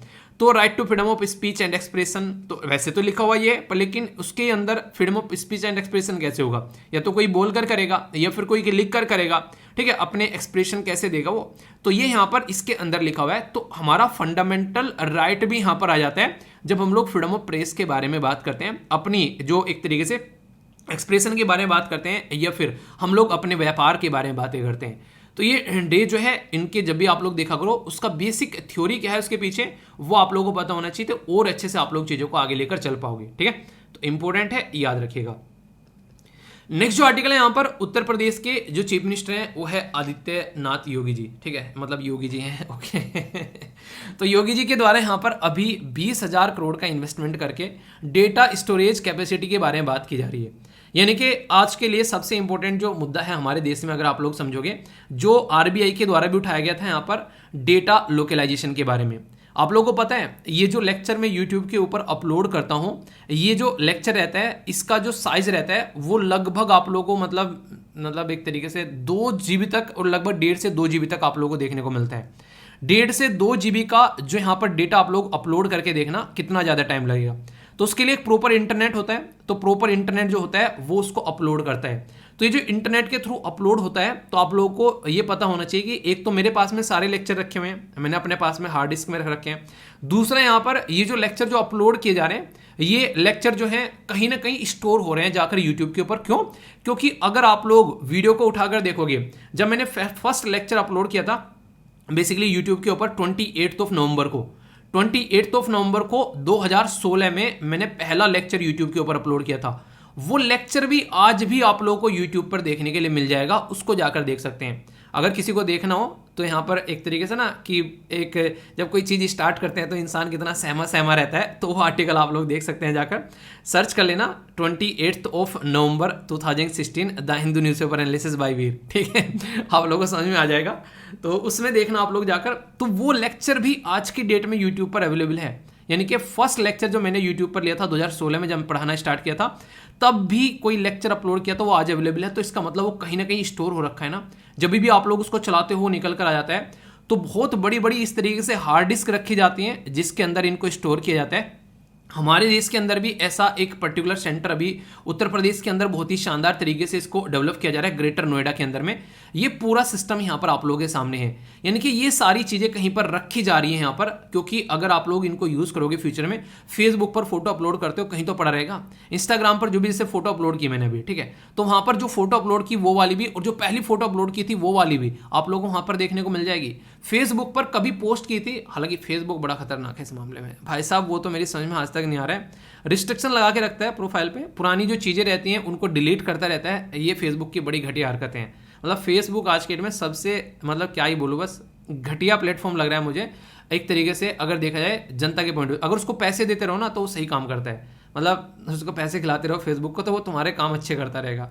तो ये हरकतें हैं। पहले था फेसबुक पर, लेकिन फिलहाल आकर तो मतलब अलग ही लेवल पे पहुंच गया। तो सबको अपना ऐसा सेंटर क्रिएट करना पड़ता है जहां पर ये डेटा स्टोर करके रखते हैं, कल को चलकर अगर वो यूज़ करना पड़े तो आप लोग उसको यूज़ कर सको। तो ये कंडीशन आप लोगों के सामने। टेलीग्राम पर जो भी चीज़ें अपलोड करता हूँ, ये सारी चीज़ें तो वो कहीं ना कहीं स्टोर होती है। तो सब कंपनीज ने अपने डेटा को स्टोर करने के ऐसे ऐसे सेंटर बना रखे हैं। पर लेकिन सोचो आप लोग, आरबीआई अगर बात करें तो आरबीआई ने जब बोला कि डेटा लोकलाइजेशन के बारे में बात करो, फाइनेंशियल जो डेटा होता है खासकर, अगर मैं पैसे ट्रांसफर कर रहा हूं, जैसे ये जो वीडियो रिकॉर्ड कर रहा हूं इसके लिए सॉफ्टवेयर खरीदा, सॉफ्टवेयर खरीदने के बाद में जो सारा ट्रांजैक्शन गया वो यहाँ पर कोई पर्टिकुलर बाहर की कंपनी है उसके पास में सारा पैसा गया, ठीक है, और हर साल वो पैसा जाता है। तो ये जो है फाइनेंशियल ट्रांजैक्शन हो रहा है यहाँ पर। तो हमारे देश के अंदर में जो कंपनी काम कर रही है या फिर हमारे देश के अंदर का जो फाइनेंशियल डेटा है वो आप लोगों को देखने को मिलता है, वो भी बाहर ही स्टोर होता है। हमारे देश के अंदर में कंपनी जो है वो डेटा स्टोर सेंटर लगा के नहीं रखती है। सोचो यूट्यूब के ऊपर, यूट्यूब को ये बोला जाए कि जितनी भी वीडियो यूट्यूब के ऊपर अपलोड हो रही है इंडिया से, उसका सारा स्टोरेज सेंटर जो है वो इंडिया के अंदर ही होना चाहिए। तो उसके पीछे कई सारे तर्क दिए जाते हैं, कुछ साइंटिफिक भी हैं। जैसे कि हमारे देश का मौसम जो है वो इतना अच्छा नहीं रहता है, मतलब एक तरीके से जो वेदर है यहाँ पर इतनी गर्मी पड़ती है, तो उसके लिए को बहुत अच्छी फैसिलिटी बनानी पड़ेगी डेटा को स्टोर करने के लिए। क्यों? क्योंकि जहाँ थोड़ी ठंडी जगह होती है वहाँ पर ये सिस्टम क्रिएट किया जाता है, जहाँ थोड़ी गर्मी होती है वहाँ पर दिक्कतें क्रिएट होती हैं। ह्यूमिडिटी भी काफ़ी एक इम्पैक्ट डालती है, बारिश जहाँ ज़्यादा होगी वहाँ पर नमी आएगी, पसीजेंगी चीज़ें, तो वो भी इम्पैक्ट होता है। पर लेकिन साइंटिफिक तरीके से देखा जाए तो इन सब चीज़ों को आज के डेट में टैकल किया जा सकता है जितने साइंस में हम लोग आगे बढ़ रहे हैं। तो ये कुछ ऐसी बातें हैं जो कि डेटा लोकलाइजेशन के बारे में अगर कोई आप लोगों से पूछे तो आप लोगों को इसके बारे में थोड़ा सा ख्याल माइंड में रखना है कि अच्छा ये चीजें होती हैं। इंपॉर्टेंट बात क्या है, बोला गया कि व्हाट इज डेटा लोकलाइजेशन। तो अपना देश में अपने ही डेटा को सेव करना डेटा लोकलाइजेशन कहलाता है, ठीक है, यानी कि डेटा का स्थानीकरण करना। डू यू थिंक कि इंडियन गवर्नमेंट को यहाँ पर इसके लिए कोई काम करना चाहिए? डेटा प्रोटेक्शन के बारे में जब हम लोग बात करते हैं कि हमारा डेटा प्रोटेक्ट करना है, हमारा डेटा हमारे देश के अंदर होना चाहिए, तो उसके फेवर में डेटा लोकलाइजेशन के बारे में बात की जाती है। तो यहाँ पर इसके बारे में आप लोगों के लिए बड़ा ही प्यारा सा क्वेश्चन एग्जाम में पूछा जा सकता है, ठीक है। तो इससे रिलेटेड ये बेसिक इन्फॉर्मेशन है जो अभी मैं आप लोगों से डिस्कस करूंगा। इसका पर्टिकुलर नाम भी दिया गया है जो डेटा लोकलाइजेशन के बारे में यहाँ पर बात की जा रही है। तो इसलिए यहाँ से ये इंटरेस्टिंग क्वेश्चन आप लोगों के लिए बन सकता है जब यहाँ पर नाम के बारे में बात कर देते हैं। मतलब क्या है, मतलब अभी आर्टिकल में आगे बढ़ते हैं, ये तो मैंने बेसिक बैकग्राउंड इन्फॉर्मेशन बता दी जो कि आप लोगों को कनेक्ट होनी चाहिए। अभी यहाँ पर उत्तर प्रदेश सरकार के द्वारा यहाँ पर इसका नाम दिया गया यहाँ पर यूटाटा D1। यूटाटा D1 जो है यहाँ पर ये डेटा लोकलाइजेशन सेंटर बनाया गया है, जिसका उद्घाटन यहाँ पर किया है उत्तर प्रदेश के जो मुख्यमंत्री हैं योगी जी के द्वारा, ठीक है। 20,000 करोड़ का इन्वेस्टमेंट करके यहाँ पर ये पूरा काम यहाँ पर किया जाएगा, ठीक है। तो इसके बारे में आप लोग याद रखिएगा। तो मुद्दा क्या है, मुद्दा सीधा सीधा यहाँ पर ये कि आने वाले टाइम पर जो चीजें हैं उसके ऊपर फोकस किया जाएगा अपने देश के अंदर में। तो डेटा सेंटर की पॉलिसी लेकर आने की बात की जा रही है देश के अंदर में। तो यहाँ पर ये याद रखिएगा, यहाँ पर जो यूटाटा जो 1 है यहाँ पर ये U10 बेसिकली इसको U10 टा D1 के नाम से भी यहाँ पर इसको बोला जा रहा है। तो इंडिया का बिगेस्ट और यूपी का फर्स्ट डेटा सेंटर आप लोगों को देखने को मिलेगा। आप लोगों को बता दूं, ये चीजें जानकर थोड़ा सा आप लोग हैरान भी हो सकते हैं। दुनिया के अंदर में जो डेटा कंज्यूम किया जा रहा है आज की डेट में, यानी कि जैसे वीडियो अपलोड कर दी आप लोगों ने देख ली, ये सारा डेटा जो देखा जाए वर्ल्ड में जितना डेटा निकल कर आ रहा है ना आज की डेट में, उसका 20% डेटा जो है वो हमारे इंडिया में कंज्यूम किया जा रहा है। यानी कि हमारा देश जो है लार्ज स्केल पर आज के डेट में इंटरनेट जो है वो एक तरीके से कंज्यूम करने वाला बन गया है। उसमें चाहे सोर्स और चाहे रील्स वगैरह काउंट कर लो, जिसके ऊपर घंटों जो है लोग बैठे हुए अपना टाइम बर्बाद कर देते हैं और फिर बोलते हैं कि चीज़ें बर्बाद हो गई। ग्रोथ स्टेज डोमेस्टिक प्रोडक्ट के बारे में बात करें तो आने वाले टाइम में काफ़ी अच्छे लेवल पर इसमें इन्वेस्टमेंट भी आप लोगों को बढ़ता हुआ नजर आएगा, इसमें इंप्लॉयमेंट जनरेशन होता हुआ भी आप लोगों को नजर आएगा और लोकलाइजेशन भी काफ़ी अच्छे से आगे बढ़ेगा। और इसीलिए बोला जा रहा है कि कहीं ना कहीं यहाँ पर जो यो टाटा D1 है, यहाँ पर ये जो सेंटर आप लोगों को देखने को मिल रहा है पिक्चर के अंदर में, यो टाटा D1 ये जो है कहीं ना कहीं जो 5G सिस्टम आने वाला है उसमें और ज़्यादा पॉजिटिव सपोर्ट आप लोगों को देखने को मिलेगी। तो इंडिया की डेटा को एनालिसिस करने वाली जो इंडस्ट्री है वो ये बता रही है कि आने वाले टाइम में ये इंडस्ट्री जो है इंडिया के अंदर में 2025 तक लगभग $16 बिलियन की यहाँ पर ये इंडस्ट्री होने वाली है। यानी कि फिलहाल अगर कोई इस इंडस्ट्री में एंट्री करता है तो ये बिजनेस की एक अच्छी अपॉर्चुनिटी आप लोग यहाँ पर बोल सकते हैं, अगर हमारे देश की जो बिग कंपनीज हैं वो इसमें एंट्री करती हैं। जैसे गूगल हो गया, ट्विटर हो गया, ट्विटर का तो कमाल ही अलग हो गया ऐसे इंसान है ना, ये वाले अलग ही लेवल का इंसान है, ठीक है।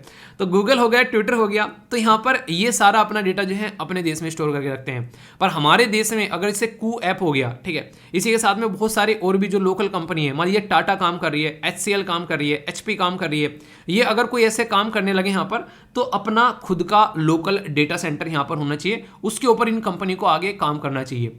तो यहाँ पर आने वाले टाइम में करंट साइज जो है इसका लगभग, जैसे यहाँ पर 2025 में मैंने कितना बताया 26 बिलियन होने वाला है, अभी लगभग 5-5.5 बिलियन के करीब आप लोगों को देखने को मिलेगा। यानी कि 2022 का खत्म हो चुका है, एंड में मैं आप लोगों से डिस्कस कर रहा हूं। और यहां पर ये जो चीजें हैं आप लोगों को 2023, 24, 25 ओनली 3 साल के अंदर में ये 3 गुना बढ़ जाएगा। तो इस तरीके से आप लोग समझ सकते हैं, ठीक है। तो यानी कि एक तरीके से यहाँ पर काफी बड़ी बात है, यहाँ पर जिस तरीके से यहाँ पर आप लोग इसको देख सकते हैं तो ये काफी इंपॉर्टेंट है। यहाँ पर अगर इसमें इस तरीके से आप लोग देखेंगे तो अच्छे से यहाँ पर इसमें इन्वेस्टमेंट करना चाहिए और आना चाहिए। पूछ ले कोई देश के अंदर पहला डेटा सेंटर कहाँ पर आया, तो इसके बारे में आप लोग हल्का सा याद रख सकते हैं। तो ये जो पहला देश का जो डेटा सेंटर आप लोग को देखने को मिला वो हैदराबाद में, यानी कि तेलंगाना के अंदर में 2008 में बनाया गया था, ठीक है। उस टाइम पे जब मैं उस टाइम में थोड़ा सा पढ़ा करते थे तो देखा उस टाइम पे उठा के अच्छा ऐसा कुछ हो रहा है, उस टाइम पे समझ में भी नहीं आ रही थी ये क्या चीज़ें चल रही हैं, ठीक है। अब मैं आप लोगों को पढ़ा रहा हूँ ये चीज़ें, ठीक है। तो इस तरीके से समझ सकते हैं। तो ई गवर्नेंस में अगर ढांचा आप लोगों को डेवलप करना है देश के अंदर में तो इसके ऊपर आप लोगों को काम करना पड़ेगा। अगर बात करें नॉर्थ ईस्ट रीजन में सबसे पहला कहाँ पर बना तो आसाम के अंदर में आप लोगों को देखने को मिलेगा, ठीक है।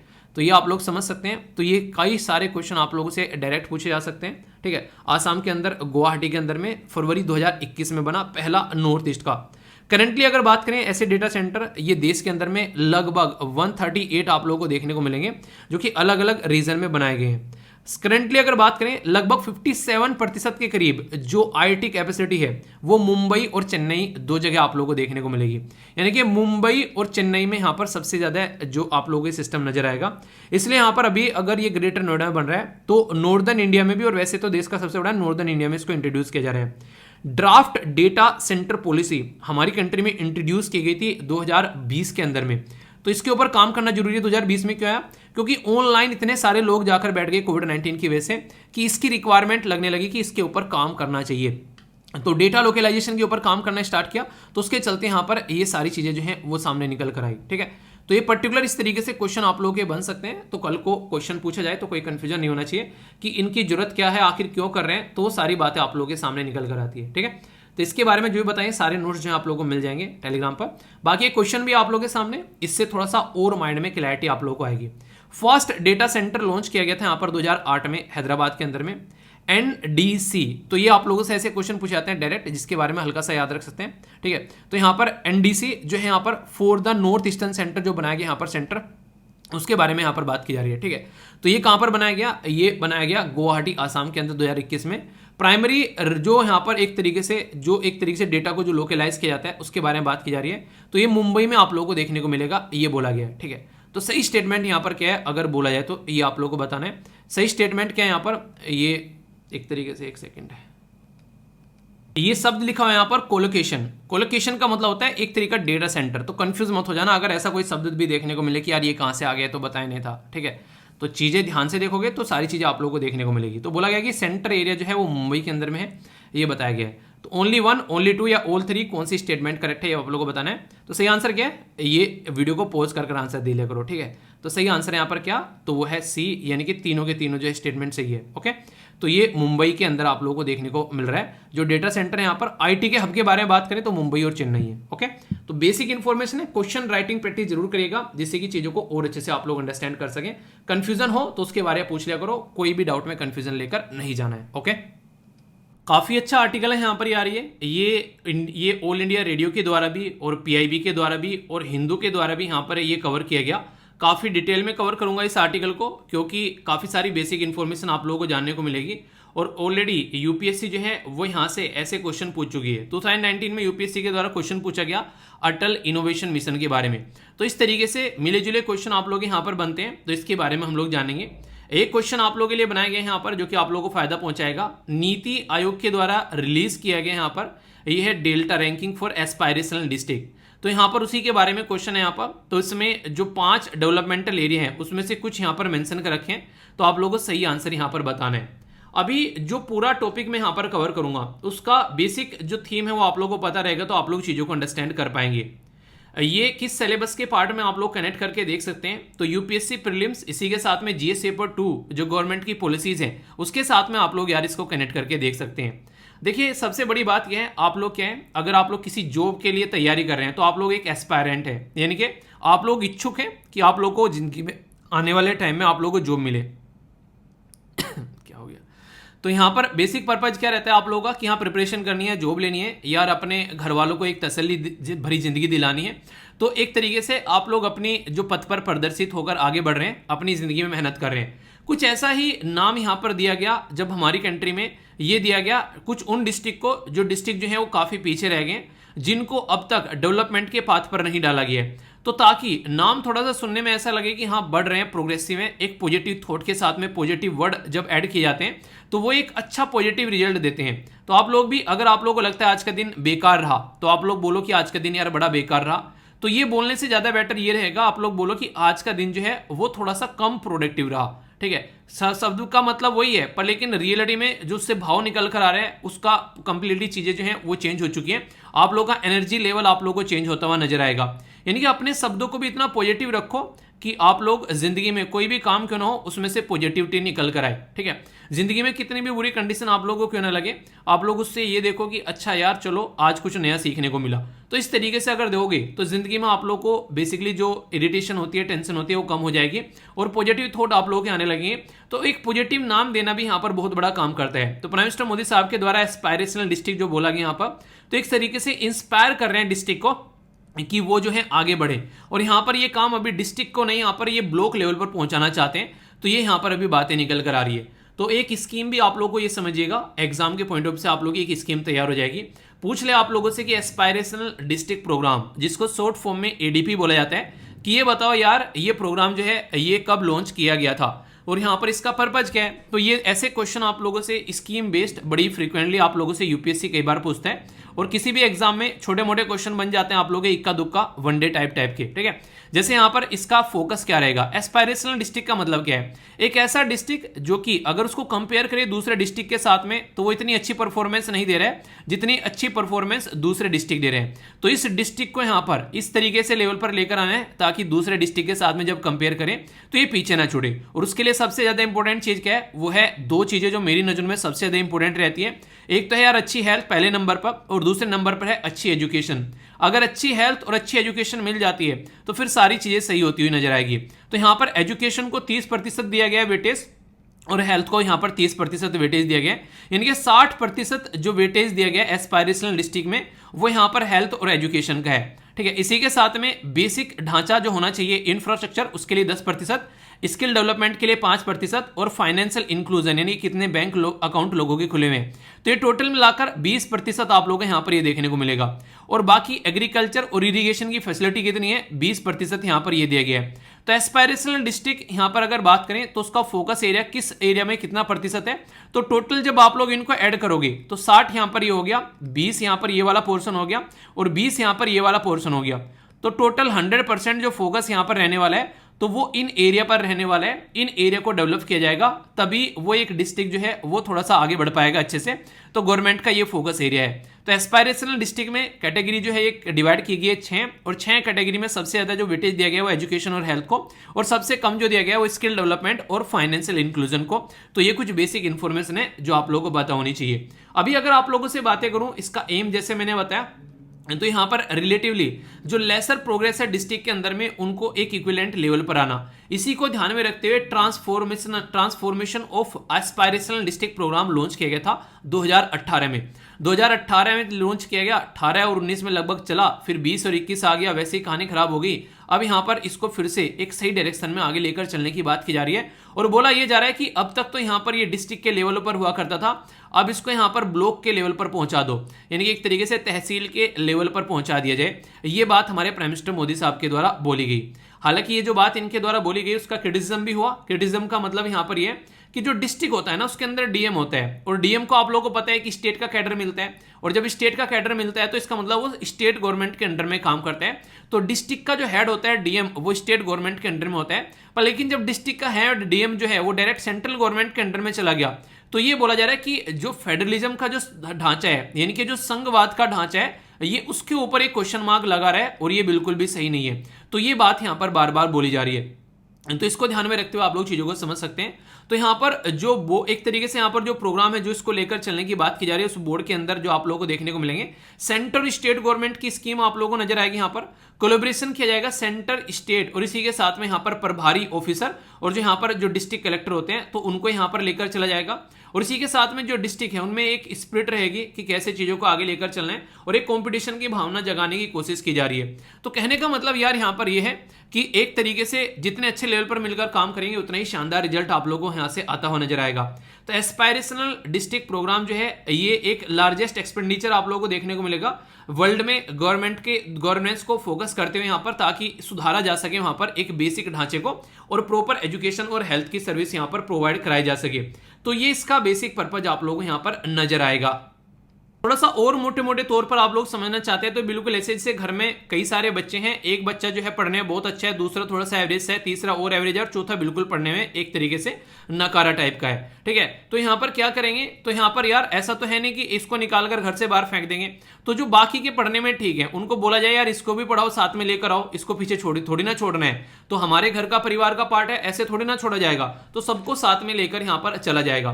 तो उसी के ऊपर फोकस देने की बात की जा रही है। तो उसी को ध्यान में रखते हुए यहाँ पर इनका उद्देश्य बनाया गया कि हम लोग डिस्ट्रिक्ट को आइडेंटिफाई करेंगे, क्योंकि सबसे पहले तो कमी पता होनी चाहिए ना, कमी कहां पर है, तो जहां जहां पर भी यहां पर कमी है उसको आइडेंटिफाई करेंगे, और इमीडिएटली जो इंप्रूव करने वाली चीज है कम से कम वो सबसे पहले इंप्रूव करेंगे। यानी कि जो पढ़ने में नकारा है, एक तो सबसे बड़ी बात क्या है, वो टाइम पर उठता नहीं होगा। ठीक है, टाइम पर उठ भी जाता होगा तो एक्सरसाइज नहीं करता होगा, तो एक्सरसाइज भी कर रहा हो तो कोई टाइम टेबल बनाकर प्रॉपर अपनी पढ़ाई नहीं करता होगा, तो कहीं ना कोई कमी तो देखने को मिलती होगी ना। तो वो कमी आइडेंटिफाई की जाएगी कि कहां पर एजुकेशन में कमी है, कहां पर हेल्थ में कमी है, इरिगेशन की फैसिलिटी क्या है, तो वो सारी चीजें जब ध्यान में आएंगी तो फिर सॉल्यूशन भी निकलेगा कि अच्छा यहां पर काम करते हैं। उसको मोटिवेट करेंगे, देख भाई तू भी कर सकता है यार, तू पीछे नहीं रह सकता, तू भी कर सकता है, तुमको भी साथ में लेकर हम लोग को चलना है। तो यहाँ पर जो डिस्ट्रिक्ट है, डिस्ट्रिक्ट्स आर प्रोडेड मतलब एक नई वोकेबलरी आप लोग की वोकेबलरी बैंक में जुड़ गई। यहाँ पर बाकी जो भी आप लोगों को वीडियो में वोकेबलरी मिलती है वो तो मिलती है, यहाँ पर ये एक्स्ट्रा वोकेबलरी होगी प्रोडेड का मतलब है प्रोत्साहित करना, यानी कि अपने साथ में लेकर चलना। और क्या प्रोत्साहित करना है, देखिए हम लोग एक पर्टिकुलर राज्य के अंदर रहते हैं, ठीक है, मान लीजिए आज की डेट में आप लोग रहते हैं किसी पर्टिकुलर राज्य में, और वो राज्य है आप लोग का राजस्थान के अंदर में आप लोग रहते हैं। तो राजस्थान के अंदर में कई सारे डिस्ट्रिक्ट आप लोगों को देखने को मिलेंगे, तो कुछ डिस्ट्रिक्ट ऐसे होंगे जो अच्छा परफॉर्म कर रहे हैं, कुछ डिस्ट्रिक्ट ऐसे होंगे जो ठीक से परफॉर्म नहीं कर रहे हैं। तो सबसे पहले तो जो एस्पायरेशनल डिस्ट्रिक्ट है जो कि ढंग से परफॉर्म नहीं कर रहे हैं, उनको पहले तो उस डिस्ट्रिक्ट के बराबर आना है जो राज्य के अंदर डिस्ट्रिक्ट है, और फिर उसको अच्छे लेवल पर लेकर जाना है, देश के साथ में जो टॉप डिस्ट्रिक्ट है उसके साथ में उसको कंपेयर करना है। तो ये यहां पर नीति रहेगी, तो प्रोत्साहित करना है कि best district with in the state, और फिर उसके बाद में best district with in the country, तो वो लेकर आना है। तो वहां पर कॉम्पिटिटिवनेस आप लोगों को दिखानी है, और कोऑपरेटिव फेडरलिज्म भी फॉलो करना है, यानी कि संघवाद के ढांचे को भी यहां पर लेकर चलना है। यानी कि वही बात है जो यहां पर बार बार बोली जाती है सरकार के द्वारा कि सबका साथ, सबका विकास और सबका विश्वास। अगर ये सारी चीजें साथ में चलेगी तभी हम लोग इंक्लूसिव ग्रोथ लेकर आ पाएंगे। और इंक्लूसिव ग्रोथ का मतलब क्या होता है कि यहां पर किसी को पीछे ना छोड़ना। ठीक है, जैसे एक क्लास में सारे बच्चे हैं तो टीचर ऐसे थोड़े ना कि जो टॉप पढ़ने वाले हैं बस उनको पढ़ा के निकल ले, ठीक है यार 2-4 टॉपर निकल गए और कहानी खत्म हो गई, नहीं। टीचर का काम ही होता है कि उस बच्चे को साथ में लेकर चले जो कि बिल्कुल भी पढ़ने में ठीक नहीं है, तब यहाँ पर मजा है, और उसी का मतलब पढ़ना होता है। तो यहाँ पर एक आखिरी बच्चे को अगर साथ में लेकर चला जाएगा, और महात्मा गांधी जी की फिलोसफी भी वही थी कि जो सबसे गरीब सेक्शन का सोसाइटी का तबका है उसको साथ में लेकर चलना है। तो एस्पायरेशनल डिस्ट्रिक्ट प्रोग्राम जो है उसका बेसिक पर्पज ये है कि सस्टेनेबल डेवलपमेंट गोल जो कि नेशनल लेवल पर हम लोग लेकर चल रहे हैं उनको हम लोग को ग्राउंड लेवल पर लेकर आना है। मतलब क्या हो गया इसका, हम लोग बात कर रहे हैं कि भाई साहब गरीबी को मिटाना है, भुखमरी को मिटाना है, तो हम लोग को गरीबी मिटानी है तो हम लोग नेशनल देश के लेवल पर कब मिटाएंगे, जब हमारे डिस्ट्रिक्ट के लेवल पर गरीबी मिटेगी, हमला करेगी तहसील के लेवल पर गरीबी मिटेगी, हमारी विलेज यानी कि गांव के लेवल पर गरीबी मिटेगी। तो अगर हम लोग ये छोटी छोटी यूनिट की गरीबी मिटा देंगे तो कंबाइन कर कर इन्हीं को तो देश बन रहा है यार, तो सब जगह गरीबी मिट जाएगी। तो यहाँ पर ये सस्टेनेबल डेवलपमेंट गोल जो 17 हैं और इसके अंदर जो टारगेट हैं वो 169 है, ये अचीव करने हैं हम लोगों को, और इनको अचीव जब हम लोग कर लेंगे तो हमारी तहसील, गांव, हमारे डिस्ट्रिक्ट सुधर जाएगा, तो देश अपने आप सुधर जाएगा। वही कहते हैं देश सुधारने के लिए क्या करना है, कुछ नहीं करना है, हर एक इंसान अपने अपने आप को सुधार ले, देश 1 मिनट में सुधर जाएगा। तो भुखमरी को खत्म करना है, यहाँ पर अच्छी हेल्थ देनी है, क्वालिटी एजुकेशन आप लोगों को देनी है, जेंडर इक्वलिटी के बारे में बात की जा रही है, इसी के साथ में यहाँ पर जो क्लीन वाटर और सैनिटेशन के बारे में बात की जा रही है, और ये आप लोगों को पता ही है 13वां 14वां 15वां ये मैंने आप लोग कई बार बताए हैं। तो ये सारे मैच करने के लिए आ जाते हैं। सस्टेनेबल सिटीज बनाएंगे हम लोग 11वें नंबर पर, ठीक है। तो ये सारी चीजें हैं, अगर आप लोग को ये याद नहीं हो रही है तो आप लोग सस्टेनेबल डेवलपमेंट गोल के नाम से सर्च कर लेना भाई वीर। एक छोटी सी वीडियो बना रखी है, बहुत सारे बच्चे उसको देख भी चुके हैं, उसमें थोड़ी ट्रिक भी बता रखी है मैंने याद करने की। और अभी आप लोगों ने यूपी पीसीएस का पेपर देखा होगा, 2 question direct sustainable development goal से आप लोग आए रखे हैं वहां पर। तो ये बहुत ही इंपॉर्टेंट पोर्सन है यार, इग्नोर नहीं कर रहे हैं। अगर इग्नोर करोगे तो फिर फालतू में आप लोग जो है परेशान होगे कि एग्जाम में यार ये क्वेश्चन छूट गया। तो इसलिए यहाँ पर सस्टेनेबल डेवलपमेंट गोल को लोकल लेवल पर लेकर जाना है ताकि हर एक लेवल पर यहाँ पर इनको हम लोग इंप्लीमेंट कर सके। तो ये बेसिक चीजें हैं यहाँ पर। अब यहाँ पर अगर पूछ ले आप लोगों से एस्पायरेशनल डिस्ट्रिक्ट से रिलेटेड यहाँ पर जो रैंकिंग है वो कौन रिलीज करता है, तो नीति आयोग रिलीज करता है डेल्टा रैंकिंग। इसका नाम डेल्टा रैंकिंग रखा गया है, और ये एस्पायरेशनल डिस्ट्रिक्ट को असेसमेंट करती है उनकी परफॉर्मेंस कैसी चल रही है। और परफॉर्मेंस का बेसिस क्या है यहाँ पर, तो मैंने अभी आप लोगों को यहाँ पर बताया, health, nutrition, education, agriculture, water resources, financial inclusion, skill development और बेसिक इंफ्रास्ट्रक्चर। तो ये टोटल ढांचे आप लोगों को यहाँ पर देखने को मिलेंगे जिसके ऊपर यहाँ पर काम किया जाता है कि इनमें परफॉर्मेंस कैसी है, और इनकी परफॉर्मेंस देखकर यहाँ पर ये लगाया जाता है कि यहाँ पर बेसिकली उस पर्टिकुलर डिस्ट्रिक्ट की परफॉर्मेंस कैसी है। तो परफॉर्मेंस अगर देखेंगे यहाँ पर परफॉर्मेंस खेलेंगे तो सारी चीजें जो है वो सुधरती हुई नजर आएंगी। हर एक चीज के कुछ अच्छी चीजें होती हैं, कुछ बुरी चीजें होती हैं, तो यहाँ पर उसी के बारे में आप लोगों से बात की जा रही है। कई सारे चैलेंज आप लोगों को देखने को मिलेंगे, जैसे सबसे बड़ा जो रोग क्या कहेंगे लोग, सबसे बड़ा रोग पैसा कहां से लाएंगे लोग, यानी कि सबसे बड़ी बात होती है बजट। तो बजट ढंग से मिल जाए तो चीजें अच्छे से चल पड़े, ठीक है। सबसे बड़ी बात ये होती है कि लोगों तक पैसा नहीं पहुंच पाते हैं, अच्छे लोगों के हाथ में पैसा नहीं जाता है, गलत लोगों के हाथ में जल्दी पैसा जाते हैं। तो इन सफिशिएंट बजटरी रिसोर्सेज, तो जब पैसा नहीं होगा तो उसको इंप्लीमेंट कैसे किया जाएगा, तो सबसे बड़ी दिक्कत तो यहाँ पर ही देखने को मिलेगी। कोऑर्डिनेशन की कमी आती है, कहीं हेल्थ अच्छी हो रही है तो कहीं एजुकेशन अच्छी हो रही है, कहीं हेल्थ बुरी हो रही है तो कहीं एजुकेशन बुरी हो रही है। तो हर एक डिपार्टमेंट कोऑर्डिनेशन करके जब साथ में चलेगा तभी पूरा डिस्ट्रिक्ट जो है वो हम लोग सुधार पाएंगे। इसी के साथ में डेटा के बारे में बात की जा रही है, हाई क्वालिटी जो यहाँ पर अगर बात करें जो एडमिनिस्ट्रेटिव डेटा है वो अगर मिलेगा तो ही यहाँ पर चीजें प्रॉपर वे में चल पाएगी। यानी कि आप लोगों ने देखा होगा, मैंने एक आर्टिकल आप लोगों से डिस्कस किया था कि महाराष्ट्र के अंदर शुगर प्रोड्यूस तो हो रही है पर लेकिन कुछ एरिया में जो शुगर का प्रोडक्शन हो रहा है उसको काउंट ही नहीं कर रहे हैं, उसका डेटा ही नहीं है। तो ये चीजें आप लोगों को देखने को मिलती है जिसकी वजह से दिक्कतें निकल कर आती है। तो बेसिक पर्पज यहाँ पर यह कि डेटा भी अच्छा रहे, रैंकिंग मेथड में भी कई कमी आती है नजर, और कई क्वालिटी ऑफ एजुकेशन के ऊपर भी यहाँ पर क्वेश्चन मार्क उठाते हैं, जो भी स्कीम आती है वो प्रॉपर इंप्लीमेंट नहीं की जाती है। तो यहाँ पर इसके चलते यहाँ पर जरूरी है कि उसको समझे हम लोग। तो इंपैक्ट अगर देखा जाए एस्पायरेशनल डिस्ट्रिक्ट प्रोग्राम का, तो डिसेंट्रलाइज और एक तरीके से डिसेंट्रलाइजेशन ऑफ डेवलपमेंट, यानी कि एक इंसान के हाथ में काम नहीं देकर, जैसे कि मैं आप लोगों को बोल दूं कि आप लोग योगा दिवस पर क्या करें, अपना हर एक लेवल पे अगर आप लोगों को लगे कि अपने अपने घर में कम से कम अपने मम्मी पापा बाबा दादी जो भी आप लोग के साथ में आप लोग रहते हैं उनको भी आप लोग बोलो कि अब से आप लोग भी योगा करना स्टार्ट करो, आप लोग की हेल्थ जो है अच्छी रहेगी। तो आप लोग क्या कर सकते हैं, अपने अपने लेवल पर काम कर सकते हैं। तो ये एक तरीके से डिसेंट्रलाइजेशन करना हो गया काम का, ठीक है।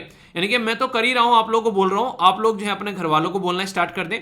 तो इस तरीके से आप लोग समझ सकते हैं। तो ये क्या होगा, ये लोकल एरिया पर आप लोग इसको ढंग से इंप्लीमेंट कर पाओगे और ग्राउंड रियलिटी आप लोग के सामने निकल कर आएगी, और फिर जब चीजें रिजल्ट अच्छा आता है तो वहां से पॉजिटिविटी भी आप लोग को देखने को मिलने लगती है।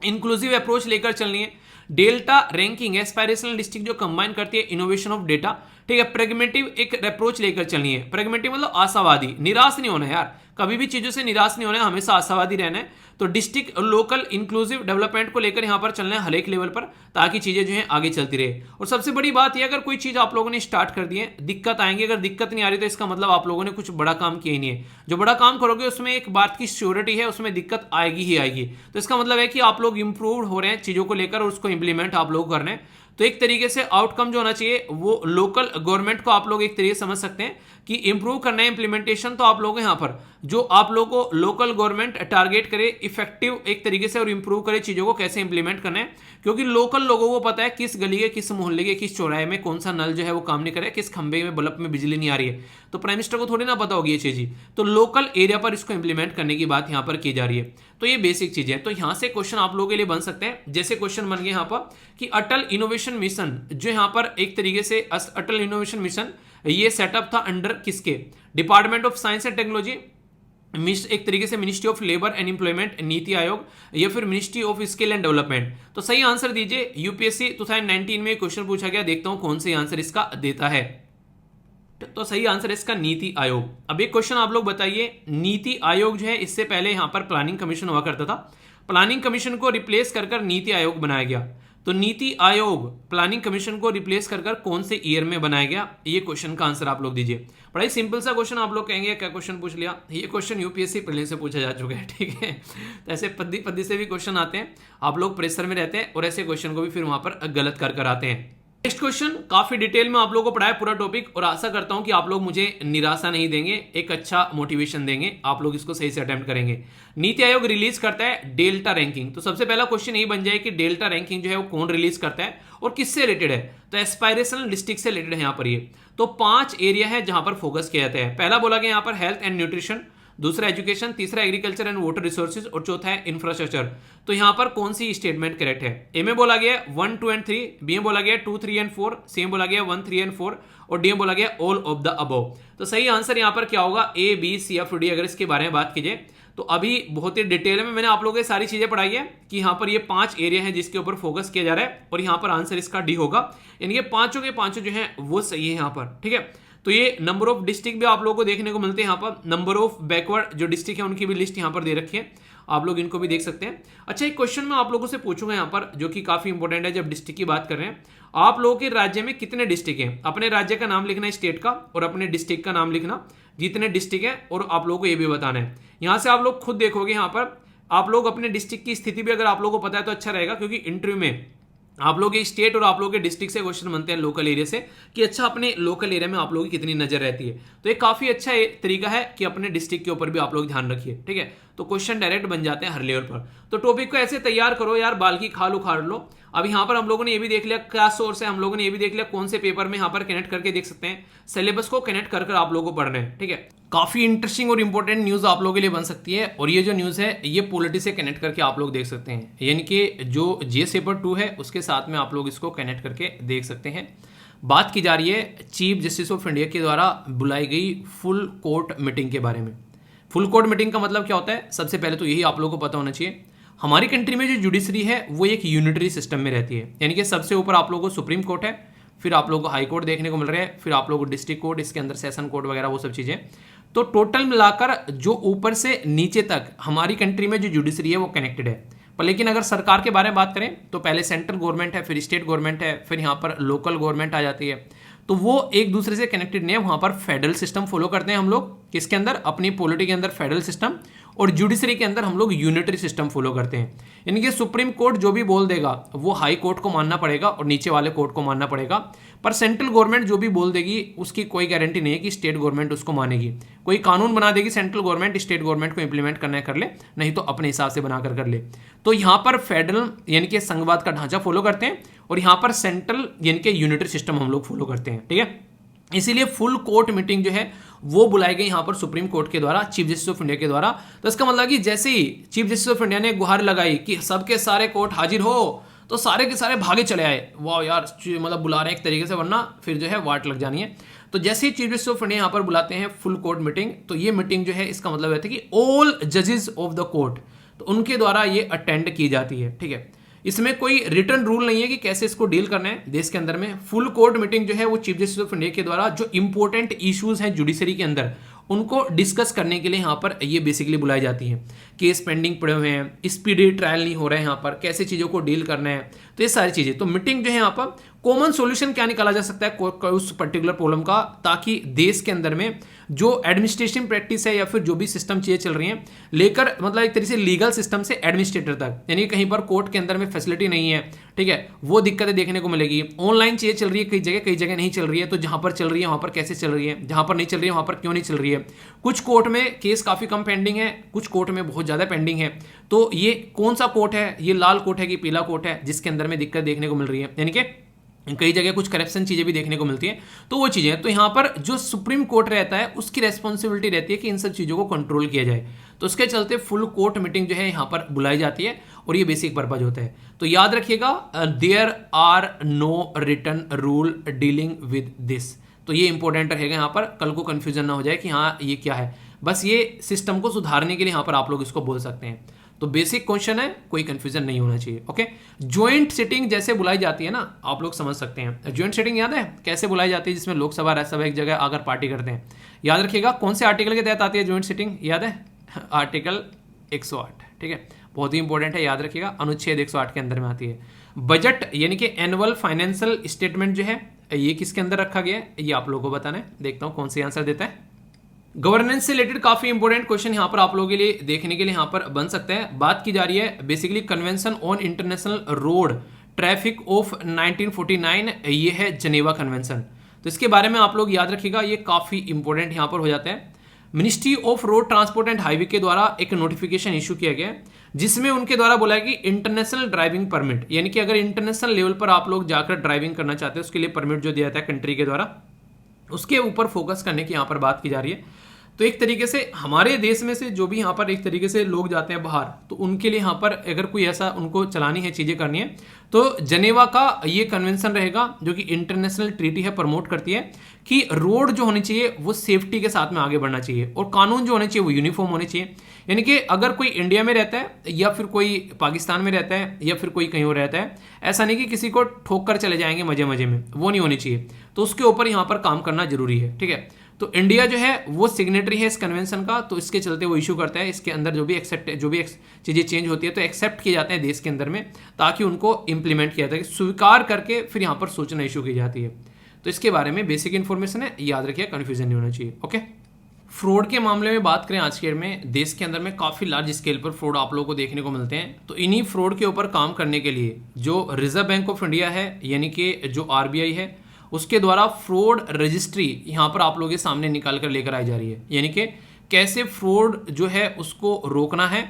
अगर उसके बारे में कहीं मेंशन होगा, मान लीजिए 5, 6, 10, 15 ऐप हैं और ये काफ़ी लार्ज स्केल पर फ्रॉडपंथी फैला रहे हैं, तो उसके ऊपर यहाँ पर हम लोग क्या करेंगे, काम करना स्टार्ट कर देंगे कि यहाँ पर ये फ्रॉड है, उनको ब्लैकलिस्ट कर दिया। यानी जैसे कोई कॉलेज है वो बेकार कॉलेज है, उनको ब्लैकलिस्ट कर दिया ताकि वो एडमिशन न दे सके। तो उसी तरीके से यहाँ पर ये काम करें। तो ऑनलाइन फ्रॉड और प्रिवेंशन सिस्टम आप लोग यहाँ पर इसको बोल सकते हैं, जो इस्तेमाल करने की बात की जा रही है। तो यहाँ पर फ्रॉड रजिस्ट्री जो है उसके अंदर में जो एक तरीके चीज़ों को रखा जाएगा, IP एड्रेस हो गया, ईमेल हो गया, मोबाइल नंबर हो गया, ताकि यहाँ पर प्रॉपर वे में फोकस किया जा सके। क्योंकि जब फ्रॉड होता है, किसी का डेटा चोरी हो गया, ठीक है, किसी की मनी जो है वो चोरी कर ली गई, कोई भी ऐसा सिस्टम है, ऐप आ गया कोई मार्केट में, पता ही नहीं है गवर्नमेंट को, वो आकर तबाही मचा रहा है सब जगह, तो ये सब चीज़ें होगी। तो उसको रोकना जो है वो रेस्पॉन्सिबिलिटी है एक तरीके से गवर्नमेंट डिपार्टमेंट की, जिसके अंदर में भी यहाँ पर ये पड़ता है। तो ऐसी कोई भी धोखाधड़ी जो है वो यहाँ पर नहीं होनी चाहिए। तो उसके चलते यहाँ पर ये चीज़ देखने को मिलती है। पेमेंट सिस्टम के अंदर में आप लोग काफ़ी ज़्यादा देखने को मिलेगा। एक तरीके से real time fraud monitoring system की बात की जा रही है, क्योंकि वहाँ पर सबसे ज़्यादा खतरनाक चीज़ें ये होती हैं कि जैसे ही पेमेंट करने आप लोग जाते हो, आप लोग पता है जैसे पेमेंट आप लोग करते हो और पेमेंट जो होता है उसके बीच में जो गोल गोल घूमता है ना, वो 1-2 सेकंड के लिए, उसी में डेटा उड़ा कर ले जाते हैं। तो ये बहुत ही फ्रिक्शन ऑफ सेकंड का काम होता है। तो इस रियल टाइम में फ्रॉड को मॉनिटर करना काफ़ी ज़्यादा जरूरी है, ताकि इस तरीके की चीज़ों को यहाँ पर रोका जा सके और गलत तरीके से जमा किए गए पैसे को भी यहाँ पर एक तरीके से सबके सामने निकाल कर लाया जा सके। ठीक है, जो पैसा जो कई बार ना एक ब्लैक मनी जो तरीके से कमाई जाती है, तो ये सब चीज़ें आप लोगों के सामने यहाँ पर देखने को मिलेगी। तो जरूरी है यहाँ पर इनके ऊपर काम किया जाए, वरना फिर दिक्कतें निकल कर आती हैं। तो इससे रिलेटेड है ये इन्फॉर्मेशन। ओके, दुनिया भर में अगर कहीं पे भी कोई भी ट्रेड होता है, किसी तरीके का व्यापार होता है, तो हमारा एकदम फोकस जाता है WTO यानी कि वर्ल्ड ट्रेड ऑर्गेनाइजेशन के ऊपर। हमारे देश में यहाँ पर अगर बात करें, draft development enterprise and service hub यानी कि देश बिल लेकर आया गया, तो इसके बारे में यहाँ पर बात की जा रही है। तो इसके ऊपर आप लोगों से क्वेश्चन भी पूछा जा सकते हैं यहाँ पर कि देश विधेयक या फिर देश विक जो है 2022 का, इसके बारे में पूछे तो ये एक तरीके से स्पेशल इकोनॉमिक जोन से रिलेटेड यहाँ पर चीज देखने को मिलेगी। क्यों? WTO वर्ल्ड ट्रेड ऑर्गेनाइजेशन ने बोला कि हमारे देश की जो एक्सपोर्ट रिलेटेड स्कीम जो है, जैसे स्पेशल इकोनॉमिक जोन हो गया, वो इनकंसिस्टेंस है, यानी कि WTO के रूल के हिसाब से नहीं है। तो उसके ऊपर काम करना पड़ेगा कि किस तरीके से डायरेक्टली लिंक होनी चाहिए टैक्स बेनिफिट के साथ में।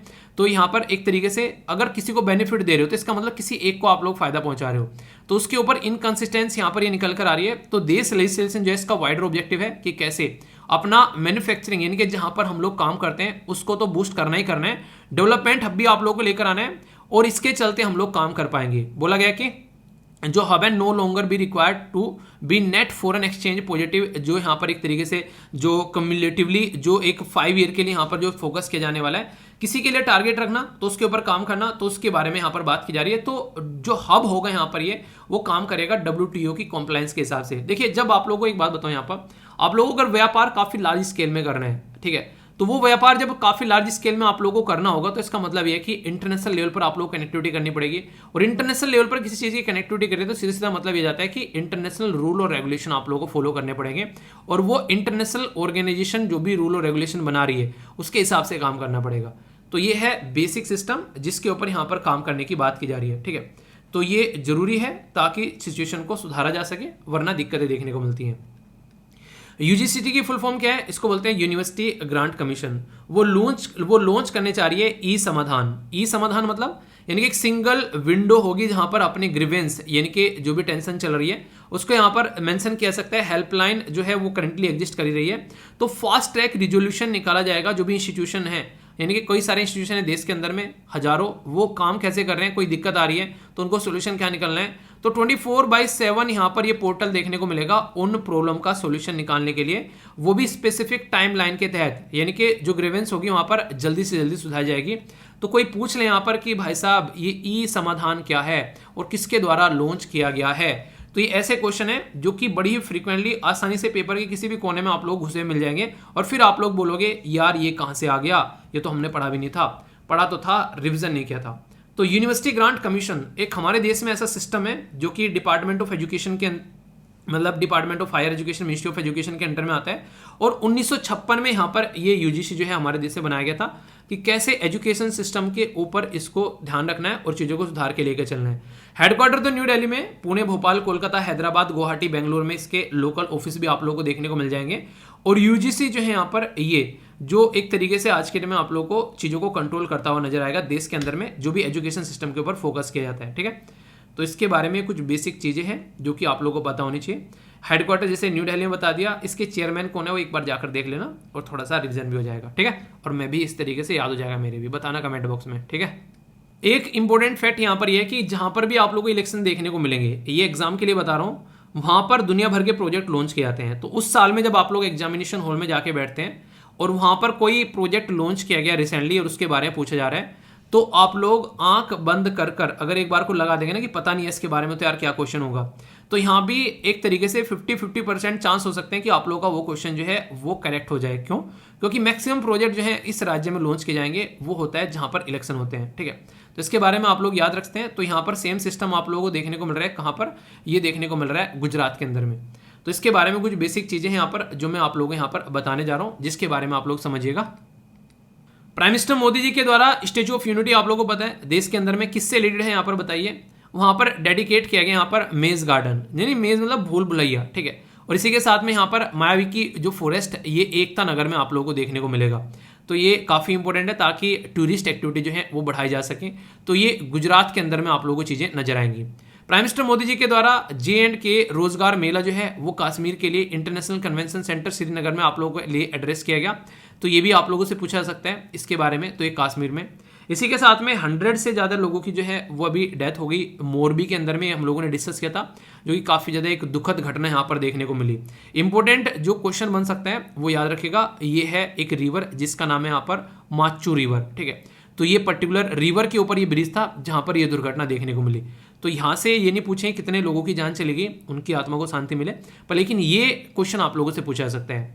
तेलंगाना ने सीबीआई से जनरल कंसेंट जो है वो विड्रॉ कर लिया है। इसका मतलब ये होता है कि सीबीआई अब तेलंगाना स्टेट के अंदर में एंट्री नहीं कर पाएगी बिना स्टेट गवर्नमेंट और बिना कोर्ट की परमिशन के, अपने हिसाब से वहां पर एंट्री नहीं कर पाएगी। तो ये काफी इंपॉर्टेंट एक तरीके से स्टेप होता है। सेंट्रल गवर्नमेंट का वर्चस्व अपने ऊपर से खत्म करने के लिए स्टेट गवर्नमेंट अक्सर ऐसी स्टेप उठाती हुई पाई जाती हैं। डिफेंस मिनिस्ट्री के द्वारा यहाँ पर DRDO industry academic centre of excellence जो है उसके बारे में बात की जा रही है, सेटअप किया जा रहा है किसके अंदर, आईआईटी रुड़की के अंदर। यानी कि क्वेश्चन पूछ ले आप लोगों के सामने 4-5 आईआईटीज के नाम दे देंगे और बोलेंगे कि डिफेंस मिनिस्ट्री सेटिंग कर रही है DRDO industry academic centre for excellence, तो कहां पर, तो ये आईआईटी रुड़की के अंदर में। यूएसए के जो सेक्रेटरी हैं स्टेट जिनका नाम है बिल्कन, वो डिस्कस कर रहे हैं Ukraine with external affair minister Jaishankar ji के साथ में, क्योंकि मुद्दे जो हैं अभी सोल्व नहीं हो रहे हैं, बढ़ते ही जा रहे हैं, तो कैसे उनको कंट्रोल करना है, क्योंकि पुतिन साहब जो है वो अपने घुमार में है। तो सारी चीजें ध्यान रखी जा रही है यहाँ पर, ठीक है। इसके ऊपर ये सारी चीजें आप लोगों को देखने को मिल रही है। इसी के साथ में यहाँ पर शुगर के बारे में बात की जा रही है। सेंटर ने एक्सटेंड कर दिया गया शुगर के ऊपर बैन 1 साल के लिए और 31 अक्टूबर से। शुगर जो है देखिए कई सारी चीजें रहती हैं, एक तो हमारे देश में हम लोग यूज कर सकते हैं काफी अच्छे से, ठीक है, बहुत अच्छे से। गन्ना की जो इंडस्ट्री है शुगर कैन, वो हम लोग अपने लिए अल्कोहल बनाने में यूज कर सकते हैं, ठीक है, उसको हम लोग अच्छे से अपनी एनर्जी में इस्तेमाल कर सकते हैं। तो वो सारी चीजें हैं, तो उसके बारे में बात की जा रही है। फाउंडेशन स्टोन रखा गया यहाँ पर किसका, C295 transport aircraft manufacturing facility Vadodara Gujarat के अंदर में। तो देश के अंदर में ही यहाँ पर ये ट्रांसपोर्ट जो एयरक्राफ्ट जो है बनाए जाएंगे गुजरात के अंदर में। अगर आप लोग गुजरात पीसीएस की तैयारी कर रहे हैं तो आप लोगों के लिए बहुत सारे क्वेश्चन तैयार हो रहे हैं, ठीक है। नेक्स्ट यहाँ पर ये एक इंटरेस्टिंग डे है, हालांकि मैंने डिस्कस भी किया था। ये ऐसे क्वेश्चन भी आप लोगों से पूछे जाए चाहे ना पूछे जाए, पर आप लोगों को पता होना चाहिए, ठीक है। ये बात की जा रही है किसके बारे में, ये है वर्ल्ड थ्रिफ्ट डे के बारे में, मतलब बचत डे के बारे में। बचत आप लोगों को हमेशा करनी चाहिए, जितना भी आप लोग कमाते हो 20 से 22%, 25% आप लोग एटलीस्ट उसका बचाना चाहिए, ताकि चीजें जो हैं वो आप लोग संभाल सको। सोमालिया के अंदर लगभग 100 से ज्यादा लोगों की जान चली गई, 300 के करीब इंजर्ड हो गए। यहाँ पर जो मेगादेसो है ये इसकी कैपिटल है, याद रखिएगा। यहाँ पर काफी लार्ज स्केल पर जो है दिक्कतें देखने को मिली, ठीक है। इसी के साथ में साउथ कोरिया के अंदर आप लोगों को पता ही है, ये तो पूरी दुनिया के अंदर कवर की गई, इसलिए कहता हूँ भीड़ भाड़ वाले इलाकों में जाने से बचा करो, ठीक है, वहां पर दिक्कतें देखने को मिल सकती है। तो साउथ कोरिया में जैसे यहाँ पर हेलोवन, ठीक है, तो याद रखिएगा हेलोवीन बोल सकते हो आप लोग इसको, भगदड़ मची, जिसको स्टैम्पीड बोलते हैं इंग्लिश में, स्टैम्पीड, ठीक है। हमारे देश के अंदर देखने को मिलती थी, कई बार सुना होगा, यहाँ पर ऐसे देश के अंदर भी देखने को मिल रही है, और 151 लोगों की जान चली गई इसके अंदर। समझ रहे कितनी खतरनाक सिचुएशन है, कई सारे तो सेलिब्रिटी भी चली गई यहाँ पर, ठीक है। तो ये कंडीशन है जो कि काफी ज्यादा खतरनाक है। अभी यहाँ पर आप लोगों से क्वेश्चन पूछ ले, मान लीजिए स्टेट पीसीएस में, जैसे यहाँ पर न्यूज़ है एक तरीके से मागादिशु के बारे में, यहाँ पर आगे यहाँ पर ये पर्टिकुलर जो एरिया है हुलावन, ठीक है, तो यहाँ पर ये क्या पूछेंगे आप लोगों से, ये कि मैच करके बताओ कौन सा एरिया जो है कहाँ पर पड़ता है। तो आप लोग बोलोगे यार ये तो पढ़ा ही नहीं था, हमको पढ़ा ही नहीं था, ऐसा होता ही नहीं है, आप लोगों को पढ़ाया सब जाता ही यही है, ठीक है, आप लोग फोकस देते ही नहीं हो। तो कोशिश किया करो कि इनको थोड़ा सा ध्यान से देखा करो, ठीक है।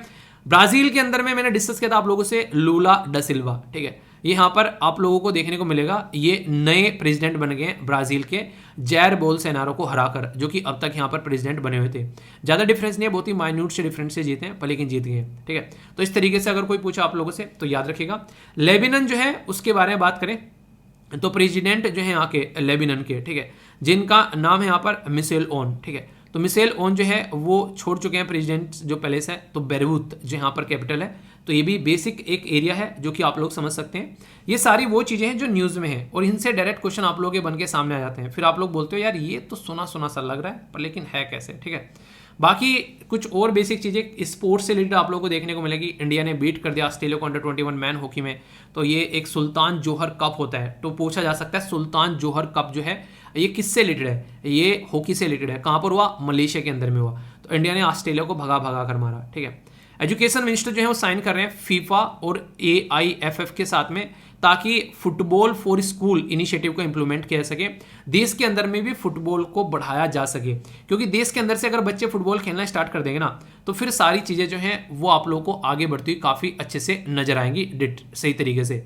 बात की जा रही है यहाँ पर फ्रेंच ओपन सुपर 750 में टूर्नामेंट के अंदर में, इंडिया के जिनका नाम है यहाँ पर स्वास्थ्य राज साइंक रेड्डी, ठीक है, तो ये पर्टिकुलर जो रैंकी रेड्डी है बेसिकली, ठीक है, और चिराग शेट्टी जो है इनके द्वारा डबल टाइटल जो है वो जीता गया, तो ये समझ सकते हैं आप लोग यहाँ पर, T20 वर्ल्ड कप में साउथ अफ्रीका जो है वो इंडिया को बीट किया, तो ये तो बेसिक चीज़ें अलग हो गई, पर लेकिन ये इंपॉर्टेंट है यहाँ पर, ये तो न्यूज़ पुरानी है, ये यहाँ पर आप लोग देख सकते हैं, ये क्वेश्चन आप लोगों के लिए एग्जाम में पूछे जा सकते हैं, ठीक है। तो क्वेश्चन बने तो इसके बारे में याद रखिएगा, ओके। आगे चलते हैं, यहाँ पर एसिड डिस्क्राइब जो होता है वो आप लोगों को बताना है क्या लिखा हुआ है, कैसा है, ये केमिस्ट्री का क्वेश्चन है, कभी कभी आ जाते हैं, तो ये कैसा है यहाँ पर बेसिकली बताना है, HOOCCOOH, ठीक है। तो ये कुछ क्वेश्चन मैं सोच रहा हूँ कि कुछ जो जनरल साइंस के जो होते हैं केमिस्ट्री वगैरह के, इस तरीके कई बार छोटे छोटे क्वेश्चन आप लोगों से कई बार पूछे जाते हैं, तो हल्का सा उसका भी एडिशन आप लोगों को देखने को मिले, तो इसके बारे में बताना है कि ये क्या है, अगर ढंग से देखा जाए तो इसके बारे में हल्का सा पता होना चाहिए। बस देखो क्या है यहाँ पर, तो बताइए इसको, ये क्या है, ऑक्सैलिक एसिड है, इसी के साथ में यहाँ पर सिरका बोलते हैं इसको, एसिटिक एसिड है, ठीक है, एसिटिक एसिड बोलते हैं सिरका, याद रखिएगा। कार्बोनिक एसिड हो गया और यहाँ पर साइट्रिक, तो सही आंसर क्या है ये आप लोगों को बताना है। नेक्स्ट अगर बात करें, जो एक तरीके से थर्ड बुद्धिस्ट काउंसिल थी वो किसके द्वारा ऑर्गेनाइज कराई गई, अशोका के द्वारा, कालशोका के द्वारा, अजातशत्रु के द्वारा या कनिष्क के द्वारा, ये क्वेश्चन आप लोगों के सामने बोला गया कि रेड बुक डेटा जो है वो किससे रिलेटेड है यहाँ पर, ठीक है, तो एस्ट्रोलॉजी से रिलेटेड यहाँ पर एक तरीके से ये पता होना चाहिए आप लोगों को, इंडेंजर्ड वाइल्ड जो प्लांट्स होते हैं, या फिर कम्युनिज्म फैक्ट, या फिर इंडेंजर्ड फॉरेस्ट। सही आंसर आप लोग बताइए। कौन सी कंट्री हाईएस्ट कंट्रीब्यूटर है पर कैपिटा, ग्रीस है, ग्रीस जो ग्रीन हाउस गैस एमिशन का, ये रिपीट क्वेश्चन है जो कि ऑलरेडी डिस्कस किया था आप लोगों से, इसका आंसर आप लोग दे सकते हैं, चाइना, यूएसए, रसिया या फिर इंडिया, ठीक है। ये क्वेश्चन है जो कि आप लोग को अटेम्प्ट करना है, इसको आप लोग अटेम्प्ट करो और फिर आंसर दूंगा इसका, तब तक आप लोग का मैं बेस्ट क्वेश्चन देख लेते हैं। ये है यहाँ पर कोपर क्रीक, तो कोपर क्रीक अगर आप लोगों से कोई पूछे कि कहाँ पर लोकेटेड है, तो अभी रिसेंटली ऑस्ट्रेलिया बहुत ज़्यादा न्यूज़ में है, कूपर भी आप लोग बोल सकते हैं बेसिकली, तो ये आप लोगों को देखने को मिलेगा एग्जैक्टली, ये आप लोगों के सामने यहाँ पर, तो ये एग्जैक्ट लोकेशन है इसकी। ऑस्ट्रेलिया की कई सारी रिवर्स के बारे में मैंने आप लोगों को पढ़ा यहाँ पर, तो आप लोगों से पूछ ले कल को, ये एग्जैक्ट लोकेशन आप लोगों के सामने क्वींसलैंड यहाँ पर आप लोगों को देखने को मिल रहा है। तो ये पर्टिकुलर एरिया मैप आप लोग याद रखिएगा, अगर क्वेश्चन यहाँ पर बन जाए तो ये पर्टिकुलर जो ये जो रिवर है, ठीक है, इसको यहाँ पर बारकू रिवर के नाम से भी जानते हैं, Cooper creek river, Barku river, लगभग 1300 किलोमीटर लंबी आप लोगों को यहाँ पर ये देखने को मिलेगी, और ये पर्टिकुलर इसका लोकल एरिया हो गया जो कि आप लोगों के माइंड में क्लियर होना चाहिए। तो बेसिक इन्फॉर्मेशन है, कंफ्यूजन नहीं होना चाहिए इसको लेकर, ओके।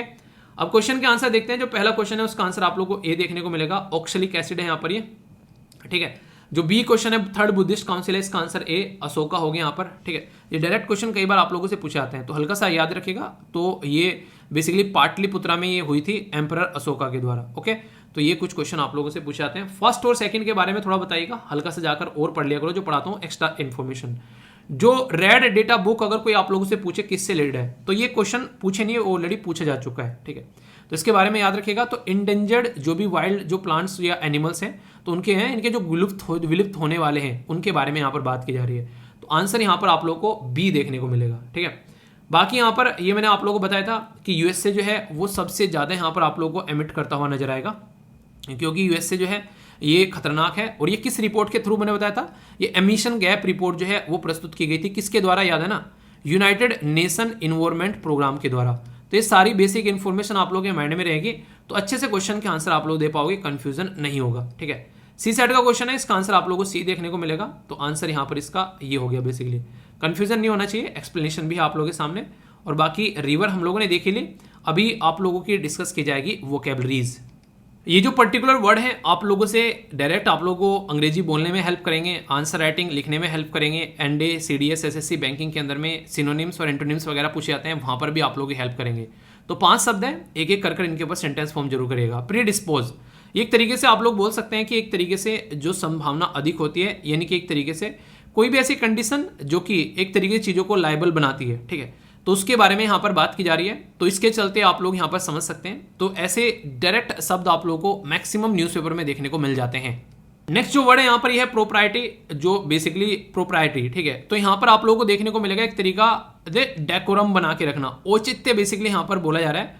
तो ये आप लोगों को देखने को मिलेगा। अगर इसके अपोजिट में जाए तो यहाँ पर इनडेकोरम आप लोगों के सामने निकल कर आ रहा है। तो एक पर्टिकुलर बिहेवियर, एक मोरालिटी भी आप लोग यहाँ पर बोल सकते हैं, यानी कि आउट ऑफ द बॉक्स जाके नहीं कुछ भी करेगा, एक सिस्टमेटिक वे में काम करेगा। कई बार सोसाइटी के हिसाब से देख लेते हैं कि हाँ ऐसा रहेगा, ठीक है। तो ये वाली बात है। नेक्स्ट यहाँ पर रिफ्ट, यानी कि डिवीजन हो जाना, अनबन हो जाना, तो किसी के साथ में लड़ाई भी हो जाना, कई बार ब्रेकअप हो जाना, ठीक है।